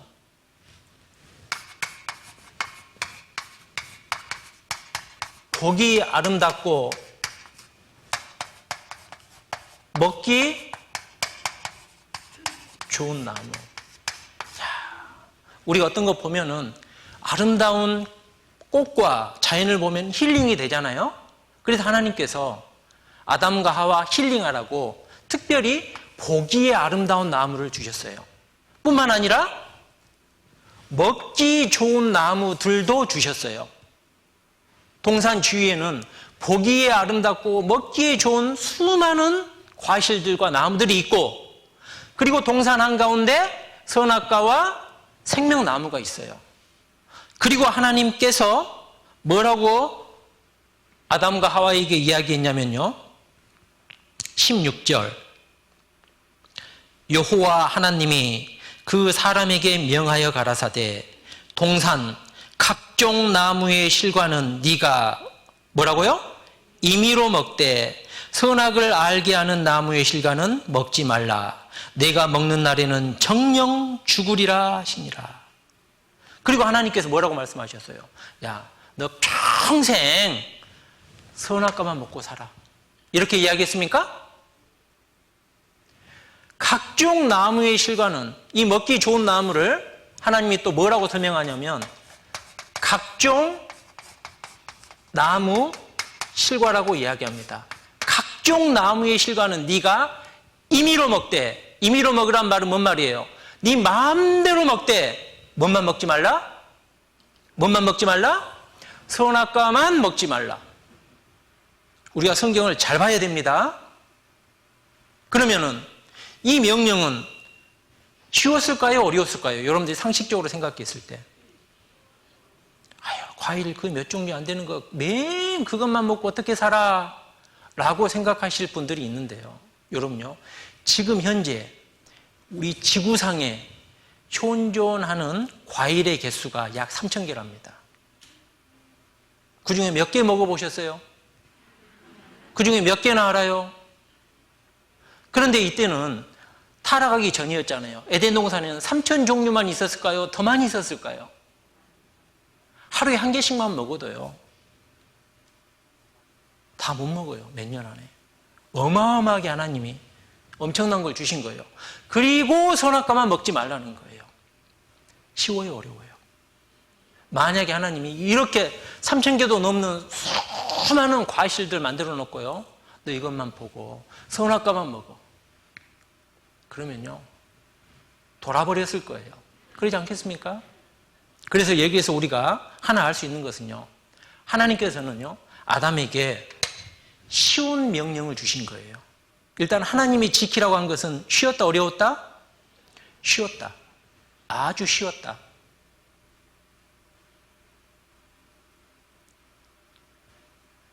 괴팍한 하나님이에요? 사랑스러운 하나님이세요? 정말 사랑이 많은 거예요. 그러면은 이제 또 하나의 질문, 굳이 선악과 안 줘도 되는데 왜 선악과를 줬을까요? 그죠? 선악과는 몇 가지 의미가 있는데요, 이런 겁니다. 하나님은 사람을 사랑의 대상으로 만드셨어요. 사랑의 대상으로. 그러면요, 우리가 사랑을 하려면 첫 번째는 동등한 인격체여야 돼요. 사람과 동물은 사랑할 수 있어요, 없어요? 진정한 사랑이라고 할 수 없어요. 왜? 인격이 다르잖아요. 그래서 하나님은 사람을 하나님의 형상대로 창조한 겁니다. 피조물이지만 하나님의 형상대로. 그리고 또 진정한 사랑은 무인도에 갔는데요, 무인도에 표류해 가지고 갔는데 한 남자 한 여자만 남았어요. 이 사람이 평생 동안 두 사람이 사랑하면서 행복하게 살았대요. 이게 진정한 사랑이라고 할 수 있어요? 진정한 사랑은 첫 번째는 동등한 인격체여야 되고, 두 번째는 선택할 수 있어야 돼요. 내 스스로 선택할 수 있어야지만이 그게 진정한 사랑이에요. 지금도 아둥바둥하면서 이 악물고 왼수들하고 사는 이유가 뭐예요? 내가 선택했으니까 그런 거잖아요. 그래서 첫 번째 하나님은 이 선악과를 통해서 뭘 보여주신 거냐면, 내가 너를 이만큼 사랑한단다. 그래서 너도 나를 사랑한다면 이것만 먹지 말아라. 하나님을 사랑하는 표시예요. 자신의 의지를 가지고. 그러니까 꼭 이 선악과는 뭐와 같은 거냐면, 여기 제 손가락에 낀 거 이거 보이세요? 이게 뭐 같아요? 반지입니다. 무슨 반지일까요? 예, 20년 전에 했던 결혼 반지입니다. 제가 이걸 볼 때마다 무슨 생각 들까요? 이보다 더 할 수는 없다? 평상시 잊고 지내다가도 우리 일상생활 하다 보면 아무리 사랑하는 사람이 있어도 평상시 막 일이 바쁘면은 항상 24시간 기억할 수 있어요, 없어요? 못 하잖아요. 근데 어떤 매개체를 통해서 다 그 사람을 기억하잖아요. 마치 이 결혼 반지가 그런 것과 같은 거지 않습니까? 그런 것처럼 이 선악과는 에덴 동산에서 아담과 하와가 즐겁게 살다가 딱 선악과를 보는 순간 무슨 생각이 날까요? 하나님의 말씀이 생각나는 겁니다. 그리고 하나님이 생각나는 겁니다. 그리고 하나님이 나를 이렇게 사랑하시는구나. 하나님을 사랑하게 하는 매개체가 되는 겁니다. 선악과는. 그런 의미에서 하나님이 선악과를 두신 거예요. 아담과 하와를 골탕 먹이기 위해서 주신 것이 아니라는 겁니다. 그런데 하나님께서는 방금 창세기에 보면 창세기 2장 17절에 선악을 알게 하는 나무의 실과는 먹지 말라. 내가 먹는 날에는 정령 죽으리라. 죽으리라 그랬잖아요. 그런데 아담은 이 선악과 먹자마자 죽었을까요? 살았을까요? 예, 그 다음 성경 보면요. 아담이 셋을 낳은 후 800년을 지내며 자녀를 낳았으며 그가 몇 세를 살았다고요? 93세도 아니고 930세를 향수하고 죽었더라.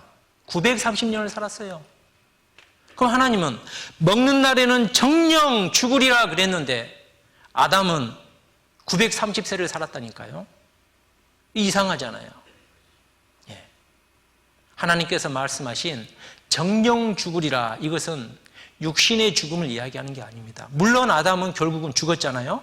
그러니까 정령 죽으리라에는 육신의 죽음이 포함되긴 했지만 가장 본질적인 죽음에 대해서 이야기를 하고 있습니다. 그게 뭐냐면 에스겔 18장 4절 함께 읽어보시죠.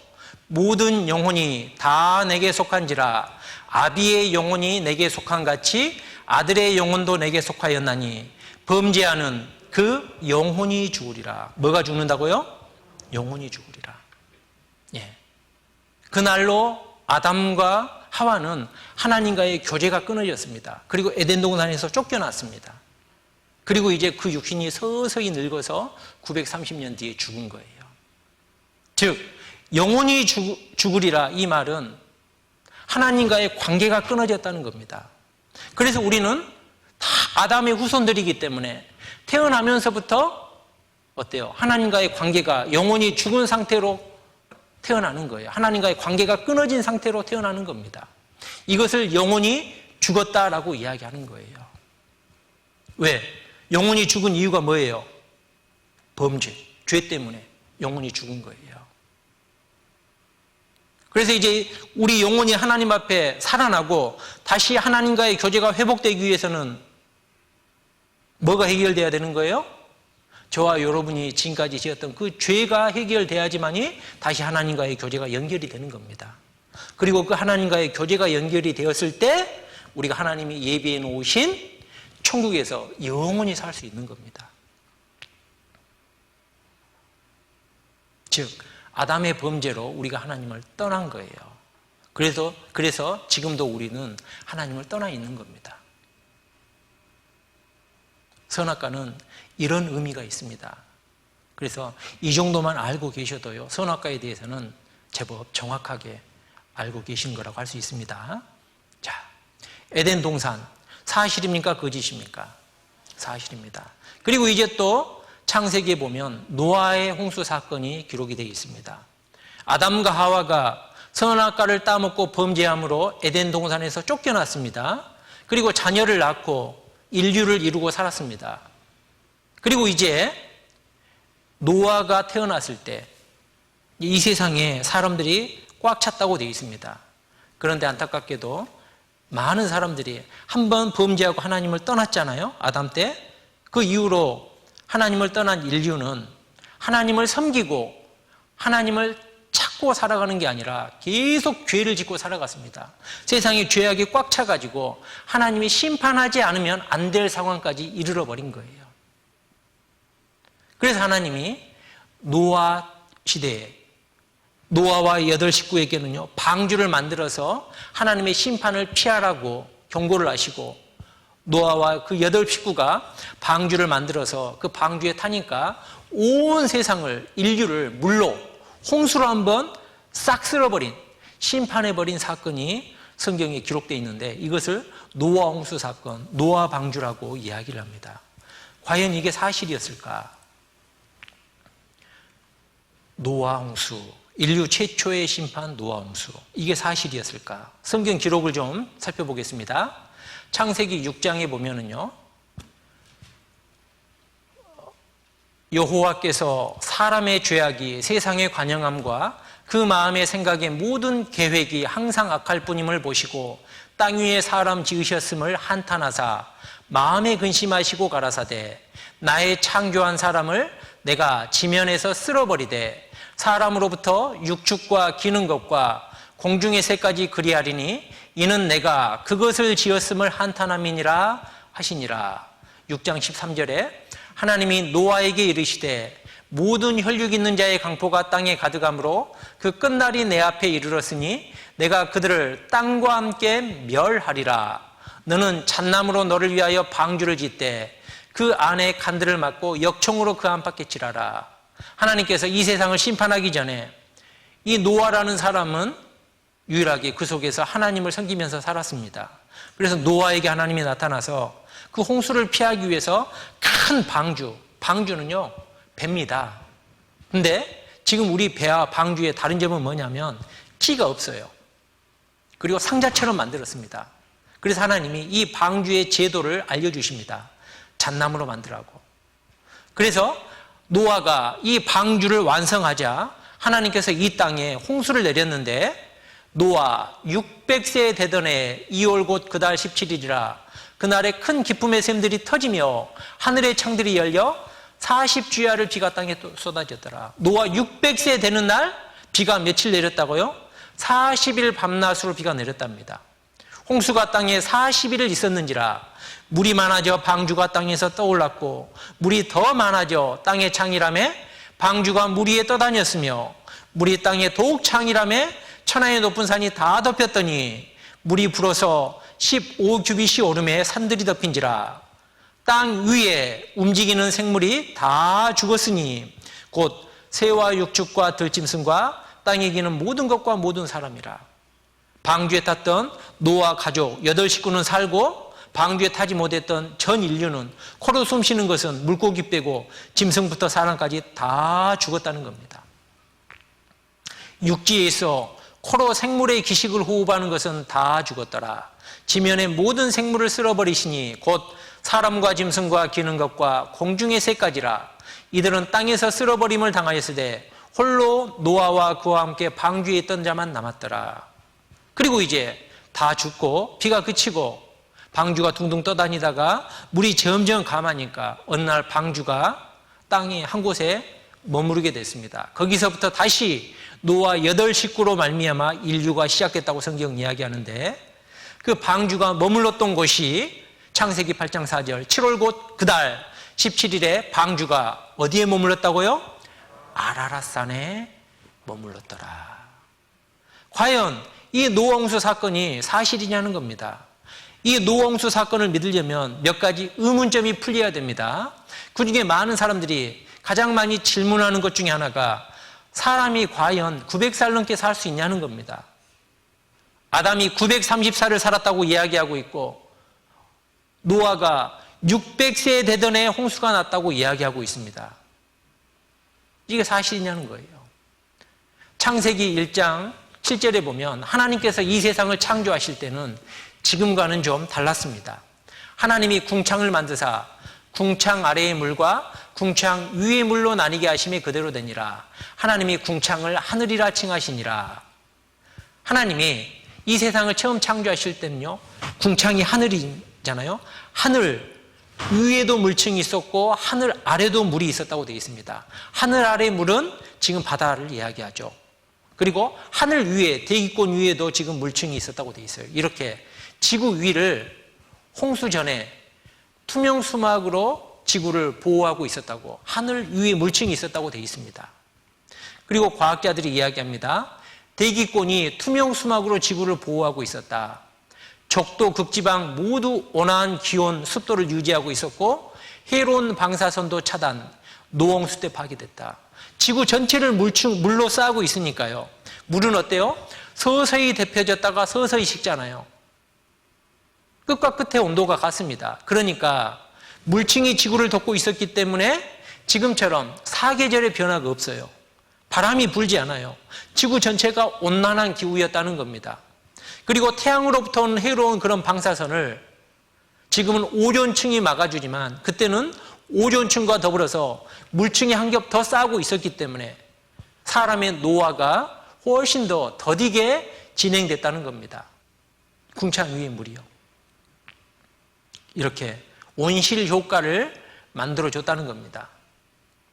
그리고 이제 아까 우리가 창세기 6장에 하나님이 하늘의 창을 열어서 하늘 위에 물을 다 쏟았다고 돼 있잖아요. 그 궁창 위에 물이 쏟아지는 시간이 40일 걸린 겁니다. 40일 동안 하늘 위에, 궁창 위에 물을 하나님이 다 쏟아버린 거예요. 그래서 지금은 하늘 위에 물이 다 쏟아져서 없는 겁니다. 홍수 이전에는 이렇게 물층이 있었는데요. 홍수 때 하늘 위에 물층이 다 이렇게 쏟아져 버린 겁니다. 그래서 이게 사실이었다는 증거가 화석을 통해서 알려지고 있는데요. 사람도요, 사람 발자국이 370에서 500mm예요. 그러면 사람이 얼마나 컸다는 겁니까? 거인족이 실제 있었다는 겁니다. 바퀴벌레가 30cm, 나비가 56cm, 잠자리가 길이가 1m, 새우가 2m, 소가 9m. 홍수 이전에 이렇게 실제 산 거예요. 거대 잠자리, 양쪽 날개 길이가 1.27m이다. 그래서 홍수 이전에는 인간 수명 900살 가능했다. 노홍수 전에는 하늘에 물층이 존재했기 때문에. 그리고 노홍수 후에 인간 수명이 단축됐습니다. 왜? 궁창 위의 물이 쏟아지고 계절의 변화로 말미암아 노화가 급속도로 진행돼서, 그래서 성경을 읽어보면요, 홍수 이후에 사람들의 수명이 기록되어 있는데 점점 짧아지다가 우리 시대 70 내지 80으로 언젠가 고정이 된 겁니다. 정리하자면 홍수 이전에는 이렇게 물층이 있었는데요, 홍수 후에 이 물층이 40일 밤낮으로 다 쏟아진 겁니다. 사람 900살 살 수 있었죠? 그러면은 이렇게 홍수가 나고 나서 그 물들은 다 어디로 갔냐는 거예요. 사람들이 이것을 이제 궁금해합니다. 홍수 후에 물은 어디로 사라졌을까요? 시편 33편 7절에 저가 바닷물을 모아 무더기같이 쌓으시며 깊은 물을 곳간에 두시도다. 바닷물을 모아 무더기같이 쌓으시며 깊은 물을 곳간에 두시도다. 욥기 37장에요. 남방 밀실에서는 광풍이 이르고 북방에서는 찬 기운이 이르며 하나님의 부시는 기운에 얼음이 얼고 물의 넓이가 줄어지느니라. 연결되는 말씀입니다. 우리가 보통 태풍이 어디에서부터 시작됩니까? 적도 부근, 남방 밀실에서 태풍이 시작됩니다. 이게 불어서 북반구로 바람이 불면서 물들이 어때요? 남극과 북극으로 이동을 합니다. 그럼 이제 하늘 위에 물층이 다 쏟아지니까 남극과 북극이 추워졌어요. 얼음이 얼기 시작하는 겁니다. 하나님이 남극과 북극에요, 얼음을 얼려서 빙하와 빙산으로 물을 보관해 놓으시고, 그래서 바닷물을 모아 무더기같이 쌓아 놓으셨다. 이렇게 빙하로 하나님이 홍수 때 내린 물을 쌓아 놓으신 겁니다. 이 남극이요, 얼마나 넓냐면 한반도의 61배예요. 얼음 두께가 최고 4,000m입니다. 지금도 홍수 때 내렸던 물이 다 지금도 있습니다. 남극 대륙이요, 미 대륙보다 이렇게 더 커요. 이 남극 얼음이 다 녹아버리면요, 지금 현재 해수면이 58m가 상승한답니다. 보관되어 있습니다. 그리고 하나님이요, 바다를 깊이 곳간을 파가지고요, 바다 깊숙이 물을 보관해 놓으신 겁니다. 해구들. 산이 어때요? 지각 변동에 의해서 산이 올라가니까 바다가 푹 꺼지면서요, 깊은 바다에다가 물을 하나님 물창고에 저장을 해 놓으신 겁니다. 가장 깊은 바다 11,529m 챌린저 해구. 세계에서 가장 깊은 바다 마리아나 해구. 엄청난 이런 해구들이 많습니다. 얼마나 깊냐면 에베레스트 산이요 다 잠기고도 남을 정도로 깊어요. 물이 지금도 그대로 보존되어 있습니다. 그렇다면 이 방주가 아라라산에 머물렀다고 되어 있는데 가장 직접적인 증거는 과연 우리 시대에 아라라산이 있으며 그 아라라산에 지금도 방주가 있는가, 이것만 확인되면요 다른 거 다 필요 없이 이 노아 홍수 사건을 우리가 무조건적으로 믿을 수 있는 겁니다. 아라라산, 이 아라라산입니다. 터키에 있습니다. 7월 9달 17일에 방주가 아라라산에 머물렀으며 이 산이 여기 얼마나 높냐면 5,165m입니다. 그래서 항상 정상 부근은 만년설로 덮여 있습니다. 이곳에서 노아의 방주가 발견됐습니다. 이 아라라산 북쪽 아오라 협곡에서요. 이곳에 아라라산입니다. 이곳에 노아의 방주가 실제 묻혀 있습니다. 터키 아라라산 노아의 방주 묻힌 곳 해발 5,165m 관광객 붐빈다. 노아의 방주 아라라산정 얼음 속에 있다. 노아의 방주는 실제로 있었다. 노아의 방주 터키 아라라산에서 찾았다. 구약 성서에 나오는 것과 모양 크기 같아. 하나님이 창세기 6장에 보면요, 이 방주의 주격을 정확하게 이야기해 줍니다. 설계도를 이야기해 줍니다. 그런데 놀랍게도 이 아라라산에서 발견된 노아의 방주가요, 성경에 나오는 것과 주격이 정확히 일치한 거예요. 무조건 아라라산에서 배가 발견된다고 해서 이것이 노아의 방주라고 믿을 수가 없잖아요. 증거가 있어야 되기 때문에 하나님이 성경에 일부러 방주의 설계도를 기록해 놓으신 겁니다. 그리고 우리 시대요, 수많은 사람들이 방주를 목격했습니다. 지금부터 200년 전부터 시작해가지고요, 우리 시대까지 많은 사람들이 방주를 목격했어요.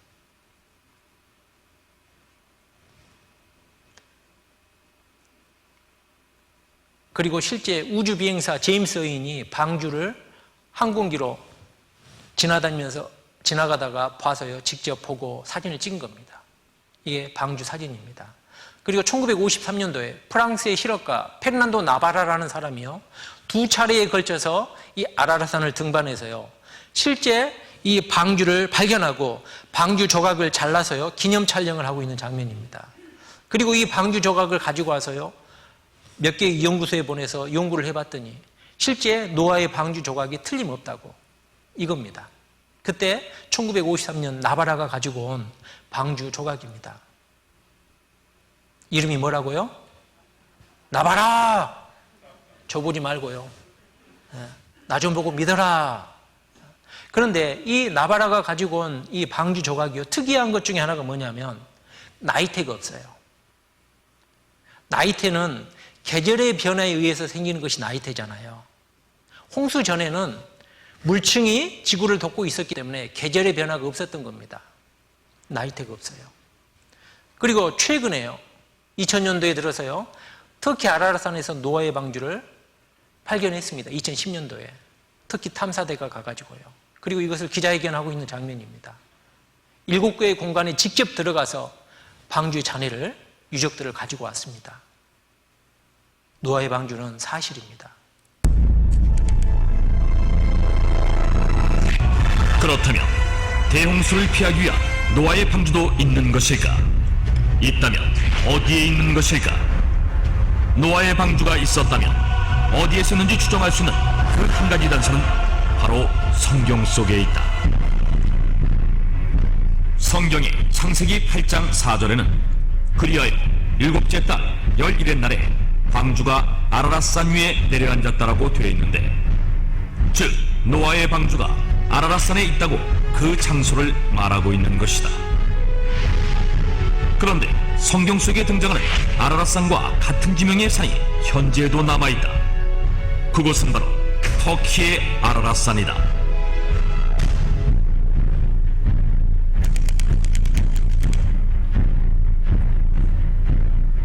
터키의 아라랏산은 그 지방말로 쿠이-누라고 불리기도 했는데 이는 노아의 산이라는 뜻이며 오랫동안 신성시 되어온 곳인데다가 현재 이곳 동네 이름들은 지난 수천 년간 노아와 노아의 자손들의 이름을 사용하고 있다고 한다. 뿐만 아니라 이 아라랏산에는 바다에서만 볼 수 있는 어패류의 화석과 소금 등 대홍수가 있었음을 증명하는 흔적들이 발견되기도 했다. 1916년 연 러시아 제3코커서스 항공 공대인 로스코비카 중위는 새 비행기를 시험하느라 터키의 동부 지역과 아르메니아 지역 사이에 있는 아라랏산 근처를 비행하고 있었다. 그런데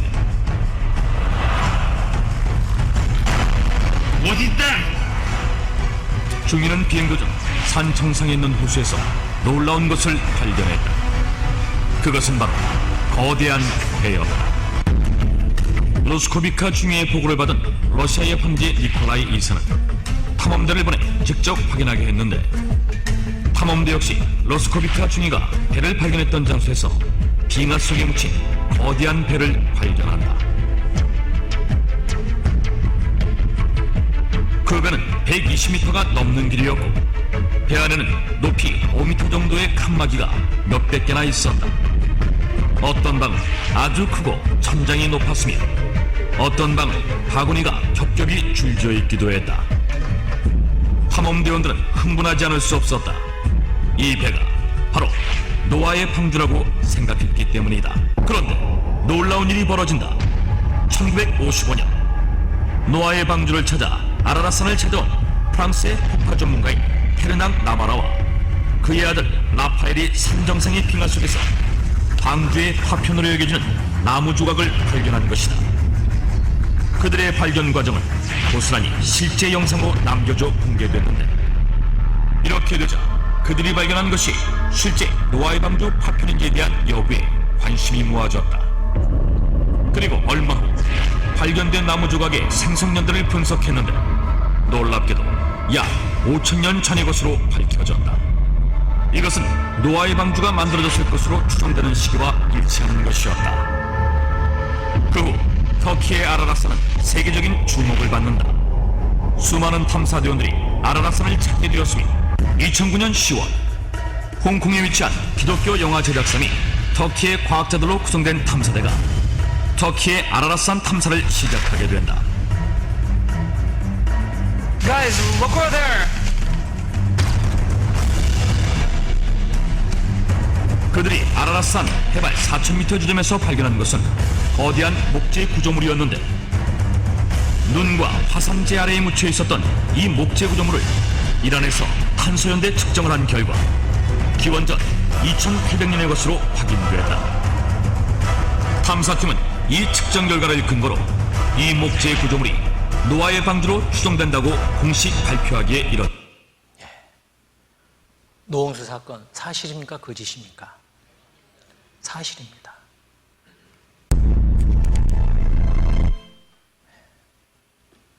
사실입니다. 노홍수도 사실입니다. 그리고 이제 성경 창세기 11장에 바벨탑 사건이 나오는데요. 홍수 이후에 인류가 하나님께서 전 세계에 이제 흩어져서 살라고 이야기했는데 한 곳에 가다가 신할 평지에 이르러서 사람들이 거기에서 또 하나님을 반역해서 탑을 쌓다가 하나님이 이제 인류를 전 세계로 흩어버린 사건. 말을 다르게 해가지고요. 이제 인류가 말 통하는 사람끼리 전 세계에 흩어져서 지금 현재 5대양 6대주에 퍼져 살게 됐다는 이야기가 창세기 11장에 나와 있습니다. 그 계기가 하나님을 반역하는 탑을 쌓다가 그렇게 됐습니다. 창세기 11장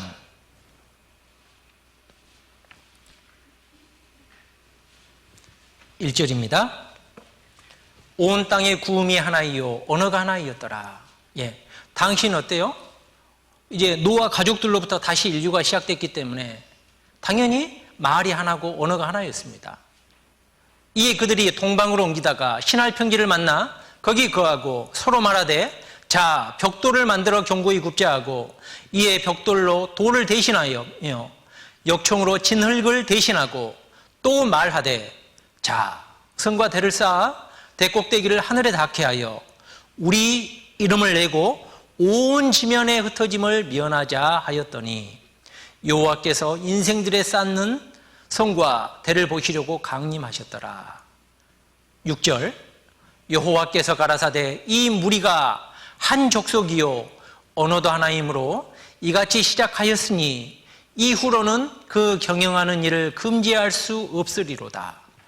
자, 우리가 내려가서 거기서 그들의 언어를 혼잡케 하여 그들을 서로 알아듣지 못하게 하자 하시고 여호와께서 거기서 그들을 온 지면에 흩으신 고로 그들이 성 쌓기를 그쳤더라. 9절 함께 읽겠습니다. 그러므로 그 이름을 바벨이라 하니 이는 여호와께서 거기 온 땅의 언어를 혼잡케 하셨. 여호와께서 거기서 그들을 온 지면에 흩으셨더라. 과연 이게 사실일까요? 탑을 쌓습니다. 열심히 탑을 쌓고 있다가 하나님이 보고 언어를 흩어버린 거예요. 위에서 쌓다 보니까 벽돌이 떨어졌네. 야, 벽돌 가져와. 밑에서 들으니까요. 아이, 때라 치아삐라. 그래서 이제 그때 이제 말 통하는 사람끼리 흩어져서 지금 이제 인류가 되었다라는 것이 이 창세기 11장의 내용입니다. 원래는 한 민족, 한 언어였다가 이게 갈라졌다는 겁니다. 인종과 언어가. 이게 사실일까요? 그래서 이제 성경을 보면 노아의 아들 셈, 함, 야벳으로 말미암아 인류가 시작됐습니다. 야벳은 유럽 쪽으로 흩어져서 유럽 인종의 조상이 되고 셈은 우리 동양 인종의 조상이 되고 함은 아프리카 쪽. 그런데요, 노아의 세 아들이 셈, 함, 야벳인데요, 우리 세계사 책을 보면요 똑같습니다. 셈족, 함족, 야벳족. 이거 세계사 책입니다. 기원전 2000년경에는 같은 셈족의 아모리인이 바벨론으로 가서 쭉 이제 우리 동양으로 왔다는 겁니다. 바벨탑은 이라크 알리 부근에 있었다. 그리고 우리 시대에 이 바벨탑의 흔적을, 잔해를 찾아냈습니다. 이 신할평지에서요. 수메르 문명 꼽힌 바벨탑의 현장 신할평지. 이거 보이시죠? 예. 엄청난 규모의 알렉산더로 포기했다. 기원전 331년에 알렉산더가 이 신할평지를 점령했습니다. 그리고 정복 기념으로 이 바벨탑을 다시 재건하려고 했어요. 그곳에서. 그런데 기원전 331년에 폐허가 된 이 도시를 점령한 알렉산더 대왕은 정복 기념으로 이 탑의 재건을 시도하려 했으나 산산이 흩어진 그 폐허를 정리하는 데만도 1만 명의 사람을 2개월간이나 동원해야 한다는 보고에 포기하고 말았다. 사실이라는 겁니다.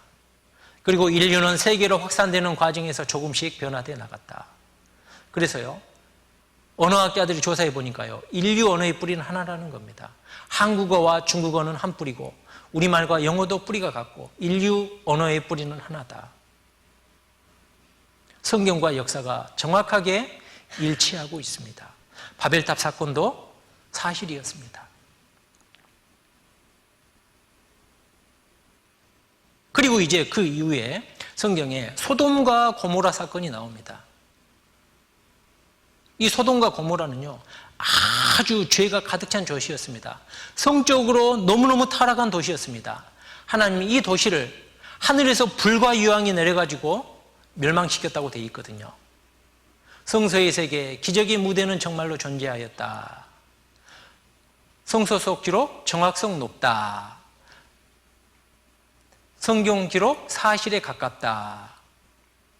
소돔과 고모라 정말 있었다. 발굴해냈습니다. 소돔과 고모라. 소돔과 고모라 사이 인근에 실제한다. 이 지역이에요. 성경에 보면 하나님이 불과 유황을 내렸다고 되어 있거든요.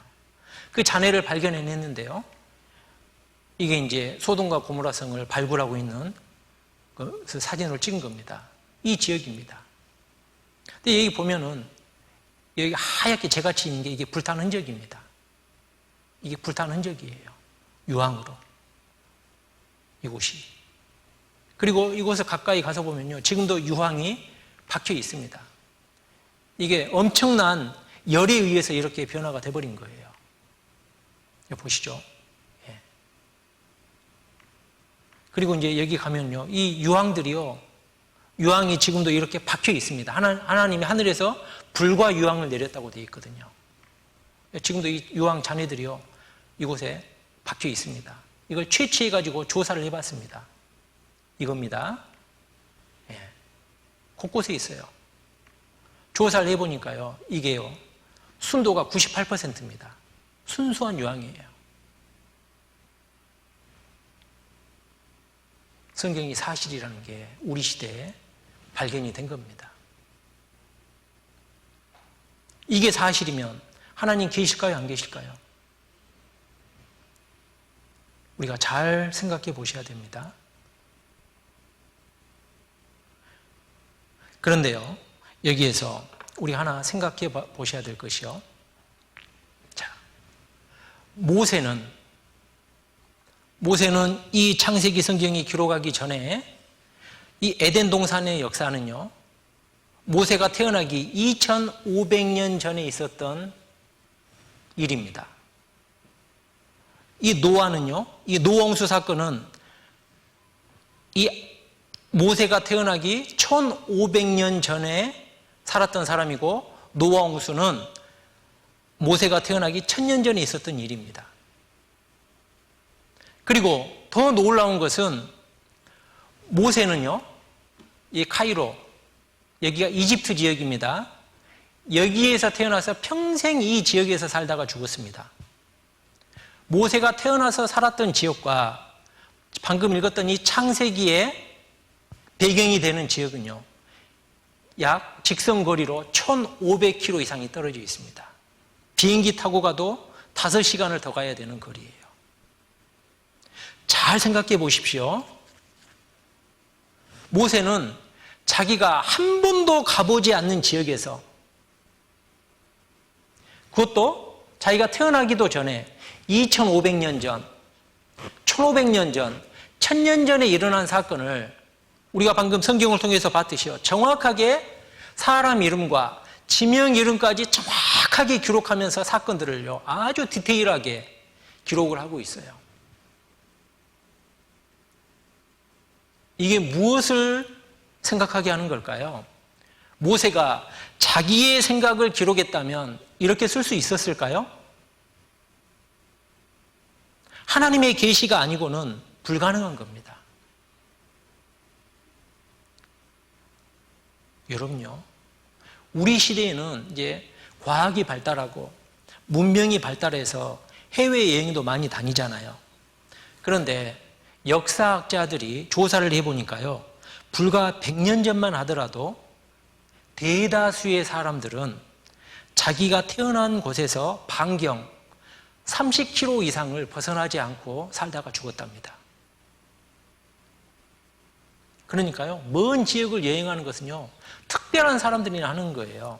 우리도 가끔 우리 할머니, 할아버지들 보면 앞 동네 살다가 뒷동네로 시집가고, 뒷동네에서 살다가 옆 동네로 시집가고 그러잖아요. 평생을 반경 거의 30km 이내를 벗어나지 않아요. 불과 100년 전만 하더라도. 그런데 지금으로부터 3500년 전에 모세가 어떻게 자기가 살았던 지역과 자기가 살았던 지역에서 있었던 일들을 기록한다면 뭐 구전으로나 전해 내려오는 일들을 편집했다라고 할 수도 있잖아요. 그런데 자기가 살던 곳과는 1500km나 떨어져 있는 지역, 그리고 실제 이 일이 일어났던 것은 뭐 2000 몇백 년 전, 1000년 전의 사건을 있는 자기가 직접 본 것처럼 경험한 것처럼 기록했다는 거예요. 하나님의 계시가 아니고서는 불가능한 겁니다, 여러분. 하나님께서 불러주는 내용을 모세가 기록한 거예요.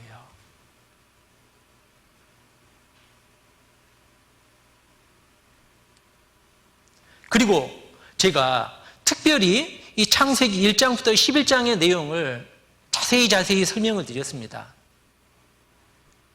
에덴 동산, 노아 홍수, 바벨탑, 이게 창세기 1장부터 11장까지 주요 내용이거든요. 왜 이 주요 내용을 더 자세하게 여러분들께 말씀을 드렸냐면요, 우리 시대는요, 실제 교회를 다니는 분들 중에서도 창세기 1장부터 11장까지는 신화나 전설로 치부해 버리는 분들이 많습니다. 심지어는 성경을 가르치는 목사님이나 신학 박사들도 창세기 1장부터 11장까지는 신화나 전설로 치부해 버리는 경향들이 있습니다. 그러면 이거 성경을 믿는 거예요, 안 믿는 거예요? 안 믿는 겁니다. 자기 이성으로 이해되지 않는 것은 믿지 않고 이해되는 것만 믿는 거예요. 우리 시대가 그런 시대입니다. 성경은 문자 그대로 사실입니다. 처음부터 끝까지 다 하나님 말씀이기 때문에, 그래서 우리가 오늘 시간을 들여서 1장부터 11장까지의 내용을 자세히 살펴보는 것은요, 굉장히 중요한 의미가 있다라고 말씀을 드릴 수 있는 거예요. 그리고 또 하나, 우리가 노아홍수 사건을 살펴봤는데, 이 노아 방주가 아라라산에서 발견되기 시작한 시기가 언제냐면 지금으로부터 약 200년 전 1800년대부터 시작해서 아라라산에 방주가 있다는 내용이 전해지기 시작했어요. 그전에는 사람들이 아라라산이 어디에 있는지도, 아라라산에 방주가 있는지도 관심도 없었고 그거 찾는 사람도 없었어요. 그런데 지금부터 200년 전부터 이게 굉장히 중요한 의미를 가집니다, 여러분. 그 전까지만 하더라도, 지금부터 약 200년 전까지만 하더라도요, 많은 사람들이 하나님을 믿는데 이런 디테일한 증거가 없어도요, 영혼에 대해서, 양심에 대해서 자세히 설명만 해줘도 그냥 마음이 순수했기 때문에 받아들이고 믿었어요. 그런데 실제 현대 과학이 이렇게 급속도로 발전하기 시작한 것이 역사 속에서 약 300년이 채 되지 않지 않습니까? 17세기 이후로 과학혁명이 일어나고 1800년대, 1900년대 초 이때가요, 과학이 점점 발달하기 시작하면서 또 진화론이라는 학문이 그때부터 두각을 나타내기 시작하고, 그러면서 이제 점점 사람들의 마음에서 성경을 밀어내는 시기가 바로 그 시기입니다.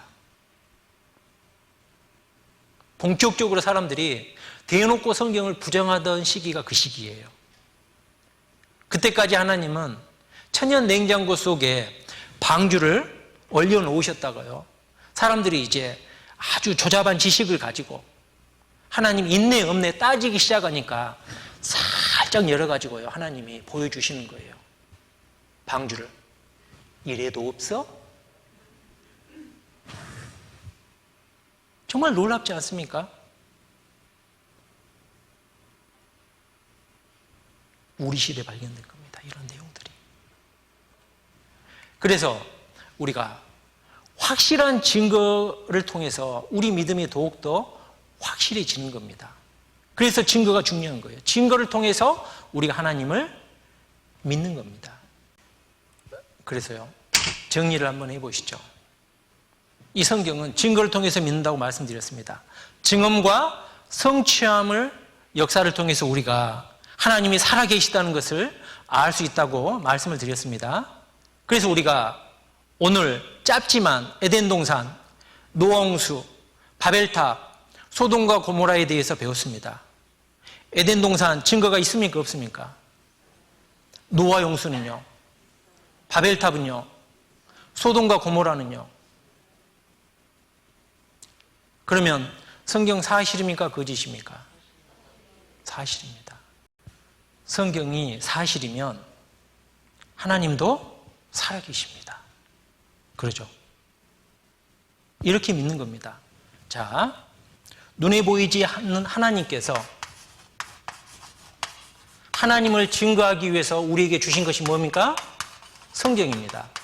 그래서 하나님이 계신지 안 계신지는 어떻게 하냐면, 성경이 사실이면 하나님도 계시는 거고, 성경이 거짓이면 하나님도 계시지 않는 겁니다. 그리고 성경이 사실이고 하나님이 계시다는 것은 좀 더 구체적으로요, 이제 내 속에 영혼도 있는 거예요, 없는 거예요? 영혼 있는 겁니다. 그러면은 천국과 지옥도 있어요, 없어요? 사실이죠? 그래서 우리가 성경이 사실이고 하나님이 계시다는 것을 믿는 것은 이 내용이 다 포함되는 내용입니다. 포함되는 내용입니다. 이것을 내가 하나님 계신 거 믿습니다 라고 이야기하는 거예요. 나는 하나님 살아계신 거 믿는데 창세기 1장부터 11장까지는 안 믿습니다. 이거 믿는 거예요, 안 믿는 거예요? 나는 성경이 사실인 것은 믿는데 하나님 계신 것은 모르겠습니다. 이거 믿는 거예요, 안 믿는 거예요? 나는 하나님이 살아계신 것은 믿는데 천국 지옥 있는 것은 못 믿겠습니다. 믿는 겁니까, 안 믿는 겁니까? 안 믿는 겁니다. 이 연결시켜야 됩니다. 그래서 하나님께서 예레미야 애가 1장 12절에 함께 읽어보시죠. 무릇 지나가는 자여 너희에게는 관계가 없는가? 성경이 사실이고 하나님이 살아계시다면 너희에게는 관계가 없는가? 성경을 통해서 하나님의 음성을 들어야 됩니다.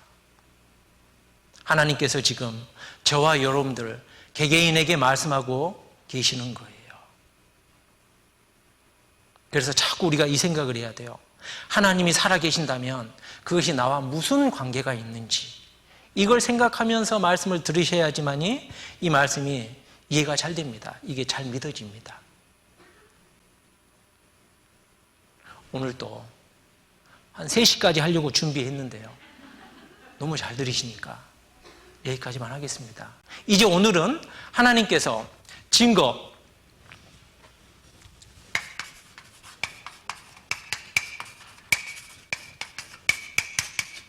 증거를 보이라고 말씀하셨고, 오늘 우리는 하나님이 살아계시다는 증거를 봤습니까? 안 봤습니까? 봤죠. 봤죠. 자, 우리가 재판을 하는데요. 증거가 많아야 그 재판에서 이깁니까? 확실한 증거 하나면 그 재판에서 이깁니까? 예. 증거가 많은 것도 중요하지만 그 증거가 얼마나 확실하냐, 불확실하냐. 그런데 우리는 오늘 확실한 증거를 몇 개나 봤어요. 최소한 4가지를 살펴봤습니다. 증거만 있어도 이기는데, 만약에 재판을 하는데요, 증거에 이어서 증인까지 등장한다면 그 재판은 승률 몇 프로? 질래야 질 수가 없는 재판이죠. 그죠? 그래서 이제 하나님께서는 이렇게 증거를 설명해도 아직도 마음에 긴가 민가 하시는 분들이 있어요. 그래서 이제 내일은 하나님께서 이제 하나님의 증인을 내세웠습니다. 증거에 이어서. 그래서 이제 내일은 하나님의 증인에 대해서 배울 겁니다.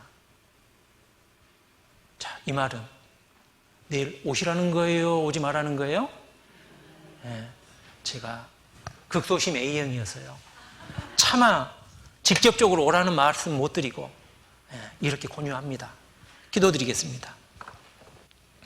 하나님 감사드립니다. 오늘은 과거의 역사의 증거를 통해서 하나님이 이 세상을 어떻게 창조해서 인간 역사를 이끌어 왔는지에 대해서 배웠습니다.